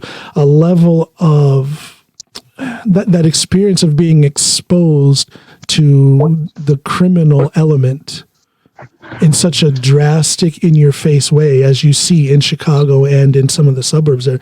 That was a big eye-opener to me, and it took a great effort at adjusting my mindset in order for me to fit. But I made that adjustment rather quickly, and in a very short period of time, I became a detective. I was a narcotics and gang detective. Wow! And things got pretty exciting. I was able to work with a certain amount of freedom. I had a partner who had, by that time, I think he had been a cop already for at least, was he a 10-year veteran at that time? For quite some time, anyway. He had been a cop for quite some time, maybe not 10 years, but he was an older, more experienced cop. So he kind of guided me through what I needed to be guided through in order to be an effective gang and narcotics cop. But that transition from a rural suburban Ohio mindset to that south side of Chicago suburb gang and drug mindset was pretty. Wow. It was a period of growth. I'll put it to you that way. It was a period of growth, and I miss that job. I miss it terribly. I just got a phone call. I was just on the phone. I don't know. I guess since I haven't had that job, for me, it hurts to think about it because I miss it so much. So in that process, I haven't had any contact with those guys that I used to work with, guys and ladies that I used to work with. But a couple weeks ago, I was on the phone. I did get a friend of mine reached out. He was another detective that I worked with. He now is a supervisor at the supervisory level in the U.S. Marshals. Oh, yeah, he's a boss in a certain district in the U.S. Marshals. So it was great to talk with him and catch up, and just the flood of memories and emotions and feelings and stuff came back. So I've been kind of floating around in a very positive way, floating around in that for the last couple of weeks since I talked to this former colleague. But those were some formative years for me. I have a lot of. Yeah, in fact, the last day I was on the job, my partner and I, there was a robbery at a store in our area. So we go, lights and sirens in our little undercover car, and we see the guy, the robber, running across the road. So then we stop the car, get out, jump on him, or jump out and run after him. And we ended up tackling him, getting him to the ground. Turns out he was the guy that had robbed the place, and he had a gun on him. So that was like that was the end. That was my very last day on the job. So that's how things ended, just with that level of craziness and excitement and whatnot. And it wasn't like that all the time. There's a lot of shifts. I worked primarily at night, primarily from 6 in the evening to 2 in the morning. So there were some shifts where we just kind of, we were always on the prowl looking for, those elements. But sometimes we didn't find anything. Sometimes it was dead and boring. But there were also moments of excitement. Yeah. So do you have to be like a real adrenaline lover to do that kind of job? I think so. And I am an adrenaline lover in the sense that I love a challenge. Yeah. I like to put myself out there. I like to jump head first into situations and see what I can make of it. I enjoy a challenge because to me, challenge means an opportunity for growth. Challenge doesn't mean a problem for me. It's not a problem. Challenge is an opportunity for growth. So that adrenaline thing, the chasing a stolen car or working a case, trying to find out who did it, the classic whodunit type of, that whole thing, there's a certain rush that I got from being in those situations. And for a while after I came here to Norway, I felt like there was a big hole in my life.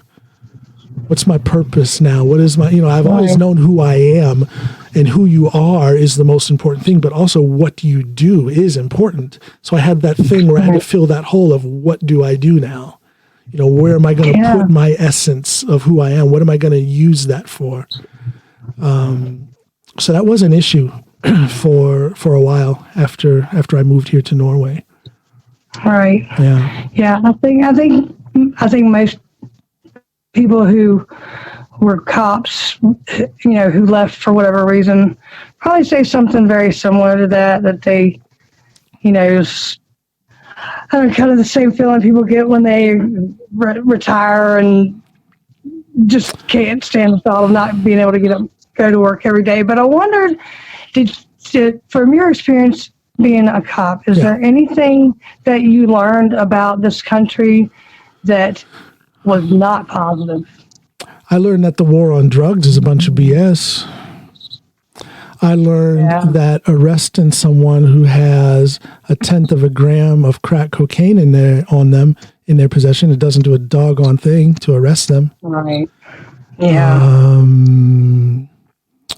I learned, and I guess within that, if I can take that line of thought a little bit further, I would like to see, I wish that drug issues in the States were treated more as an illness rather than a crime.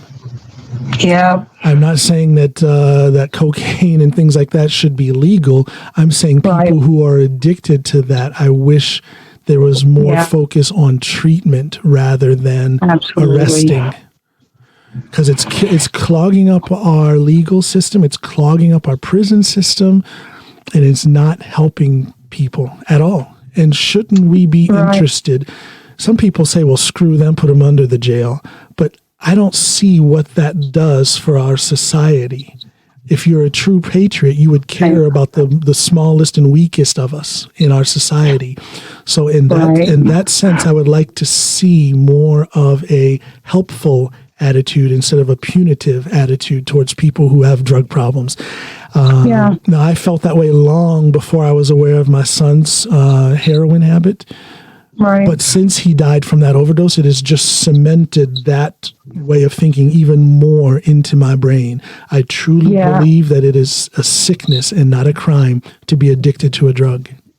I 100% agree. And that kind of thinking is, obviously the kind of, ideology I have that puts me at odds with just put them under the jail people.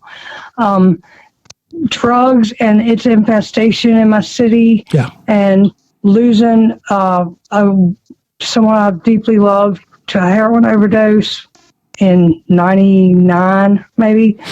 It's even my need to get out of the city too. It was a big part of it for me and my husband was just, there's no escaping it, and there's no not watching it. And of course. I'm old enough to kind of remember what the drug war did to this country and other countries that we invaded over it, and how it's still affecting us with the immigration and all of those things. So, a lot of people don't really know or don't seem to remember that the sanctuary movement was started by the religious right in response to Back to facts now. Back to the facts. Yeah. Central American countries for his drug war. There you go. And the ones that felt so bad that we had basically given their leadership enough money to kill more citizens than our own Civil War killed of ours. Yeah. And the whole the right got together, the Baptists, the Catholics, they all got together and made the sanctuary movement themselves to protect the people fleeing from the war and destruction that we caused. Well, it's just been a sad development, to be a narcotics detective in the middle and late 90s and into the 2000s. I mean, I had a great time. I was good at what I did. I had a great time at that job. I loved the adrenaline aspect of it, the challenge of it. But I see, like I said, I see how those small arrests for the individual who's got a individual's amount, for their own personal usage. I see that, and I don't see the sense in criminalizing that. However, I would like to see, and thinking back on how we worked and seeing knowing what I know now, I do believe that, how do I say this? Again, I don't think we should legalize drugs. I think quite the opposite. We should be going hard after the people who are bringing it in. And we know who's bringing it in. But I think the efforts to stop it, I think it's a ruse. I don't think there's a serious effort to stop it coming in. I believe we should ramp up that effort to stop it coming in while we at the same time decriminalize these small amounts that people are in possession of, and we make it a law that these people have a right to treatment when they're an addict. I absolutely I'd love to see that. I'd love to see that. I've had, my husband and I had a young man that, we don't really get close to a lot of people because we live out here for a reason, and we try to avoid exactly what we left Reddick for, which was really just having to watch some of the things that are just desperately sad and tragic of our own family members and friends. And, on the same notion of what you're saying there, and about your son, and about so many of the people that are lost to all of this, the two people that I've lost in my life to heroin overdoses, they were literally the best people I've ever known. I can't even express. They were better people than me, and I can't believe had their lives together. And this is not weakness. How did they start down that road? Was it after some sort of medical treatment where they had a prescription for painkillers, and then it just kind of blossomed from there? It was. Okay, there we go. Oh. Them it was, and I've been on pain medication myself, and I'm probably extremely lucky because I have a lot of addicts in my biological family. I've got a cousin who pretty much lives what you're talking about, which is getting caught for a little bit of drugs and then going back to jail. And there's never any help. There's never any treatment. And I 100% agree that it should be treated as a medical issue because it is a medical issue. Absolutely. It's a medical issue. And very often, not just the physical addiction, but there's also a mental aspect to it. Some people need some mental help in order to beat that addiction. Yeah, and I just think it's always almost always issues. Absolutely. Yeah. And I just think it's pathetic. It is pathetic and a doggone shame that this is not being looked at and dealt with appropriately. It's a shame. Yeah. We have the power financially. We have the resources to do it, but for whatever reason, we choose not to. And I'm not going to get into conspiracies, but I do believe that there is a reason why our leaders choose not to do something about this. But it's pathetic, and we suffer because of it. People die because of it. They do, and they suffer a lot on the way to that too. Yeah. And like I said, and it can happen to anyone. And it can happen to anyone. As you say, they were strong, good people. And so many times it starts with a prescription. You get an operation or some sort of medical procedure. You need painkillers. You get those painkillers, and then that opens the door, and you're down that path. And before you know it, you're an addict. And there's a flip side to that too, which is now the kickback to that is. I had open heart surgery 5 years ago. Mm-hmm. And I went in for an angioplasty, and they woke me up and said, you need to have open heart surgery right now. And I said, whoa. And I kind of lost it because I've been through a lot of pain, surgeries, and things in my life. And the last couple times was severely under prescribed medication. I had a hysterectomy, and they sent me home with 5 pain medications. Oh, come on. Oh. And I literally spent, the year before I had heart surgery, that pain was so bad that when they looked at me and told me I had to have heart surgery, I said, I'm not doing it unless someone in here. I refused until someone promised to manage my pain after heart surgery. I said, "There's no way, man." Why did they leave you hanging? It was crazy. Why did they leave you hanging? Think you're going to saw my chest open and give me Tylenol? Why did they leave you hanging like that after the hysterectomy? Why didn't they properly medicate the pain or treat the pain rather? It was insurance. It was crazy because now it's not only a problem of worrying about a patient becoming addicted. It is a problem of the nurses and others who are already addicted, and they're taking medication from patients. Wow, it's a big issue. Me and my husband were just talking about the other night, and I was like, I wasn't going to have that surgery. I went home to die. Because there was no way that I was going to do that. I even asked the doctor if strong medications aren't for someone who had their chest cut open, who are they for? So what changed your mind then to make you have the surgery? You'll probably enjoy this. My husband loves this. I was really giving him hell about they were like, you can't leave. And I'm like, oh, I'm leaving. And they were, of course, like, you're going to die. And I'm like, well, I'm going to not die in pain then. And they go get doctor such and such. And in pops, by this time, there's like 20 doctors and nurses in there, like pleading with me. And they're like, well, if you're going to leave, you got to sign yourself out. And in there in pops this little redheaded surgeon. They sent a redhead after me because I guess they thought that he was the only one that could fix the situation. Or hey, redheaded doctor, go in there and talk redheaded talk to this redhead, please. Yes. Yep, they sent a redhead to save a redhead because is that what it takes? They clearly couldn't handle it. And ultimately, he promised, he said, we will manage your pain. We'll put you on this medication after surgery and until... that you're over the pain. And ultimately, I did the surgery, and 3 weeks after I had the surgery, my husband couldn't even tell me for 3 weeks. I mean, we've been together for 25 years. Yeah. And it took them 3 weeks to come and tell me that I had coded during that surgery. And as they were putting my heart on the heart-lung machine, I had coded right then. That's how close I was. Wow. A second.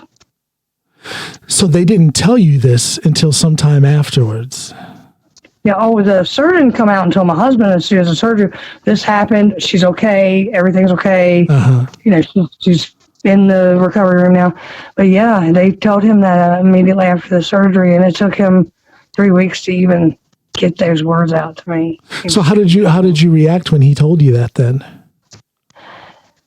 I guess probably like most people would, just wow, that was super close, and I really was gonna die. I mean, they weren't joking when they said, if you walk out here, you might die tonight. How did you feel? How did you feel? I'm sorry to interrupt. How did you feel going into the surgery? I mean, before they told you that you needed open heart surgery, did you feel anything? I mean, you were in there for an angioplasty, so you must have felt some kind of symptoms. How were you feeling? What did you feel physically? What made you want to go in and do this angioplasty and see what was going on? What led up to that? The weirdest thing, because I am a believer in science and not woo, but I tell you, I knew something was wrong with me because of my dog. I felt weird and I felt different, but my dog would come up to me, and he's not trained in anything. He's just a mutt, that he was a puppy we gave away that we ended up getting back because the person didn't want him. He would come up to me and he would push his nose on my chest, right over my heart. And he would cry and pace. And I knew I felt a little weird. And I didn't really, I never had a heart attack. No. I never had a heart attack, so I didn't go through that. No. And I had called and was like, I think and then I had to tell my doctor this stuff, I'm like, I think my dog thinks there's something wrong with me. And I need to get an appointment. And the appointment got strangely canceled. Okay. And she calls me and she's like, did you cancel your appointment? I'm like, no, I need that appointment. And let's make another one. And I'm like, my dog is really bugging the hell out of me. I mean, he won't stop crying in my face. And he knew. I tell you, I totally believe in animals being able to see that something is wrong. Now I'll never have a dog because I can't have somebody or something that can't wipe their own butt in my house. But I do see the value in having dogs, for companionship or for guardian, right. To guard or whatever. Yeah. But you read all of these instances where dogs and sometimes cats will, you hear about people who have cancer, liver cancer or something, and they have a cat that will always come up to them and lick them on the side of their abdomen, right where the liver is. Turns out you got liver, some sort of liver problem, right. Or kidney or whatever, or in your case, right. A heart attack. They know, they can feel, they can sense something. I knew because he had done this the year before over my hysterectomy issue. And I'll tell you what, now when that dog comes for me and starts acting weird, I freaked out. I'm like, whoa, I need to go to the doctor, And you said you gave that dog away. Forced me. And you said you gave that dog away when it was a puppy. You said, but you got it. Well, good Lord. You better think twice before you give your next dog away. Oh yeah. We gave him away and got him back, and then he turned around and forced me to save my own life because I felt weird and I was having some symptoms, but it wasn't anything that I would have. I'm gonna run to the hospital kind of person. Okay, yeah. I got to be missing an arm and thinking I'm 3 seconds from dying before I will get in the car and go to the emergency room. Yeah. But that dog would not stop. Wow. And well, thank goodness for those dogs. Yeah, and that was something else. Maybe I should get a dog. Well, he is not trained. I don't know where he picked that up, but no, dogs. They have that sense. They know. Yeah, he really does, and he's still like he's the kind of dog that knows more than he should, language wise. I've said things to another person in the room, I wish this dog would leave me alone. And he will get up and walk across the room and throw himself down and huff and puff. He just understands. Well, I think they can sense, I don't know. I've never been a dog owner, but I can imagine with the intelligence that they have, they can sense mood. And dogs being social animals like that, they can sense your mood. So that dog probably felt that you you stop hurting your dog's feelings, Joy. While I'm on this subject, because this is a very important thing, especially for people my age and older. The one symptom that made the symptoms of anxiety and a heart attack are literally the same. They're the same. You wouldn't know unless it was massive pain. You wouldn't know the difference. So when you've got an anxiety, you feel like your chest hurts a little bit, it's a little hard to breathe. Yeah. You're stressed. Maybe your left arm hurts a little bit, but the one symptom that I had that made me 100% sure that something was really wrong was that it felt like someone was grabbing me, if somebody's ahead of you and you reach out and grab them by right above their elbow to pull them back from something. Yeah. It felt like somebody had me around, felt like a hand was around my arm right there. And I tell women that specifically because women have wildly different symptoms. Yes, they do. Of heart attack. Yes, they do. And that was the strangest and the one thing that made me know something's wrong. Was feeling like somebody had me. I don't know. I have, whenever I die is whenever I die, and I don't go around with a lot of anxiety about dying. Yeah. But one way that I hope I do not die by is by heart attack. It just seems like, oh my gosh, your heart stops. Right. That there's just a concept. There's just to try and get my head around that. Okay, my heart will stop beating, and I will know that my heart has stopped beating. How do you? How? Oh my God. Oh look, I can't talk about this when my husband's around. I kind of have a healthy as you can get outlook towards death. I'm the kind of person that can talk about it, and every once in a while I'll say, I might fall down in time. My husband's like, don't say that. And I'm like, it doesn't bother me to say that. No. But it is pretty strange because you don't think about a little bit of panic. I'm a little anxious. You don't think about that until you've had your chest cut open, and then it's I grew up watching Sanford and Son. Yes. And I've had a lot of Red Fox moments, Think this is it. This is the big one. I'm coming to join you, honey. Yeah, but I get through it. A lot of it, I get through it, and you see it because the anxiety comes out in, humor and. Well, it's medicine. Laughter is medicine. They say that. That's the old cliche. Laughter is medicine. And that's one of the reasons why, I don't know, there's a lot of reasons why I started doing stand-up comedy. But what I have realized since I've been doing stand-up comedy is that it is very therapeutic. If I have something on my mind and I'm having trouble expressing it in my day-to-day life, well, let's see how I can get it into my stand-up routine. Right. And then that whole process of thinking it through, writing a little bit about it, there's some therapy in that. And then being able to turn that anxiety or that frustration or that pain into humor just heightens the therapeutic effect of it. So it does. And sometimes you help yourself the most by helping someone else. Oh, like absolutely. When you give out that laughter to someone else, and they come back to you and, I was having a really bad day. You just really made me crack up today. I had a woman a few months ago come to me and say that she had been through, she had experienced some death in her family. And the way I touched on that in my routine, she said that gave her comfort. And that meant a lot. That meant a lot to me. I guess my first intention with my comedy, with anything I do artistically, whether it's writing, whether it's music, or whether it's my stand-up, my first intention has some selfish origins, and that is that I'm trying to help myself through something, or help myself interpret something, or help myself express something. But in that process, when I get that feedback from time to time that it has also helped someone else, that tells me that when I put myself in a healthier situation, when I'm stronger by helping myself, that puts me in a position to help someone else.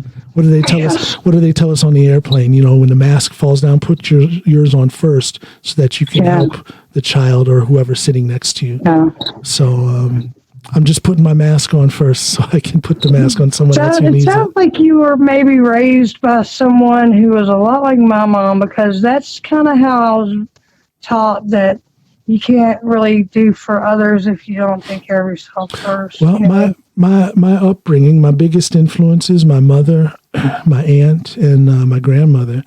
Three ladies right there who gave me that foundation of not being selfish, that foundation of trying to be the best you can, but within that means giving to others. And then I've just built on that through my adult life, and it gives me a lot of pleasure. It gives me a lot of comfort to live the way I do. With a focus on self-improvement, but also on improving things for those around me. And not just those around me, but also reaching out to people who maybe are outside of what would normally be my circle of influence. Right. You have to open your eyes and reach out beyond your comfortable little circle. Uncircle the wagons. Sometimes you got to circle the wagons for protection, but open them up again and see what's out there. Yeah. I do know. I was painfully shy as a kid. Up until I was 7 or 8 years old, I might cry if somebody looked at me too long. Oh, wow. And I didn't speak to anybody. And I very quickly I taught myself to be the opposite of that. In other words, instead of sitting and, keeping everything to myself, which, to be honest, I was perfectly content to do. Yeah. A couple of those losses, and like in the book that I was talking about, a couple of those losses taught me, you got to say it now. You got to say something now. Yeah. And I took the little shy kid that was scared to talk and learned to compliment people. Yeah. A lot of people my age still can't take a compliment, or I see that every day. Yeah, I see that every day. Yeah, that was like the honor that I could do to the parents who kind of swooped me out of being born an orphan and dedicated their everything Yeah. to giving me, talk about lucky, there's a lot of like foster kids in this country, and Yeah. they don't end up in good situations. And as a former police officer, I'm sure you know that when they age out in the first year, 80% of foster kids go to jail. Yeah. And I could have been a real tragedy, but I actually got a couple of the people that really just wanted to love someone. They didn't want to check. And those people are out there. Yeah. Yeah. I've worked I worked also as a juvenile officer when I was a police officer, but also here in Norway. A few years ago, I was working in, I was kind of like a gun for hire in child and family services. Based on my previous experience as a police officer, I was able to get a job doing that for a while. And you see some beautiful stories. There's kids that I worked with in different situations, 10, 15, almost 20 years ago after I came here to Norway. And I see them now, and they're adults, and they have families of their own, and they're doing just fine, and things worked out. So there are some good people out there who want to help children. I've seen it. But then there's another side of it, too, where a lot of kids get forgotten and kind of left by the wayside. And then they hit that adult life with all of those feelings of abandonment. And those kids are out there as well. Not to end things on a sad note, but those kids are out there as well. Yeah. We need more people. I don't know. I wish we would turn our priorities as Americans, as a nation, turn our eyes inward. Yes. So that we start taking care of ourselves, forget about all this foolishness happening in the Middle East for a while. And let's look at it. Now, on that, I can agree with a lot of people on the political right, and that we should be less of an interventionist nation and more of an isolationist nation, and that we should get our house in order. I absolutely agree with that, build up the funding of certain social programs that can help families in need, but especially children in need. It's a shame that we have a country that is as great as it is. It is a great country. Make America great again. Let's just drop that whole phrase. I don't think we need to make America great again. We already are great, but we are within that greatness. There's a lot of issues that we need to work on, and they're just not getting any focus. That family thing, that thing of taking care of the family unit with the focus on the children, if we could fix that, that would just do wonders for our country. I truly believe that. It would. Yeah, it would have to. Experience you had and the experience I have with being around other foster kids and seeing how, I 100% know that I got to be the person that I am because I had support. I had a support system. I had parents who wouldn't give up on me. And believe me, I pushed it because I was a typical adopted kid who was dealing with, issues of abandonment early on. And I feel like because of that support, I had parents that would, my mom read me books about adoption when I was 5 years old, about how, I was chosen, all the things that parents are supposed to do to pick their children up. And instead of push them down, we could be doing that for every kid in this country if, like you said, the resources were used on looking inward instead of... We have the money for it, but, let's take some of this money that we're using. It's kind of fun. I laugh at these people who are so anti-socialist, and yet is it not a socialist move when they are subsidizing farming and the oil companies and this, that, and the other? And okay, maybe some of those things, but some of those things have to be done to a certain degree. But can we screw down that level of socialistic support for those companies and put it to the people? I don't think it would take that much money to double the budget for foster care programs. Double that budget and then see what that will do for these kids. Yes, so much. And, on that end, one of the things that you just mentioned is kind of why I ended up in the music genre that I like. And you know what? That was Chuck D, Public Enemy, Yeah. whose message was always, as consumers, as citizens, we're taking care of these businesses, Yeah. and these businesses need to be in turn taking care of these neighborhoods and these people and citizens that are supporting them. And I not to the point where I just stop making sense, but I have a lot of libertarian ideas too, and most of them fall in line with that exact thing. That that maybe we shouldn't have to completely trust on the government to pay for all these things we need. Maybe some of these multi-million-dollar corporations that are raking in the profits that everybody works for ought to be doing a little bit more for the neighborhoods that they're taking care of them. Yeah, I'd like to, think about Amazon and Walmart and whatnot, and how little they pay in taxes. Okay, if that's the case, then wouldn't it be very easy to assume that they should have a responsibility to take all that money that they're doing, not all of it, but a good chunk of that money, and put it back into the communities in which they have hired people. For example, just by giving people a livable wage at Walmart. Yeah. Just if they would just do that. Yeah. Imagine what that would do for our nation. One company giving their people a livable wage. Look at all the people who are employed by Walmart, and they're barely making it, if they're making it at all. Maybe they're working at Walmart, but they also have 2 other jobs in order to make it. Or they actually have to live on food stamps because Walmart is subsidized by our money. Exactly. They use it to not pay their own employees. Walmart has a socialist subsidiary that the people are giving them, and then they're turning back around and guaranteeing that their employees have to be on food stamps or that they don't have medical coverage.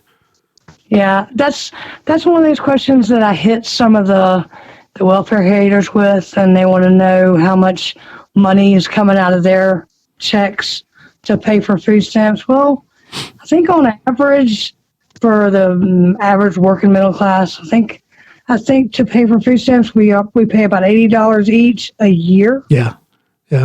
In taxes, but we pay Walmart about $800 a year. Thank you. But see, you throw a fact like that in front of someone who is, anti-social programs. You throw that fact in front of them, and it's almost like it just doesn't register in their ears. Forget about what registers in their brain. It doesn't register that you have just pointed that out to them. They'll just talk around it and then continue with their own propaganda. Amazing. Every time. Well, I mean, honestly, thanks to a lot of those people that, just absolutely refuse to read, I probably have read more and picked up more and learned more. Like I said, I can talk about battles in the Civil War that I never wanted to learn about just because the person I was debating absolutely refused to.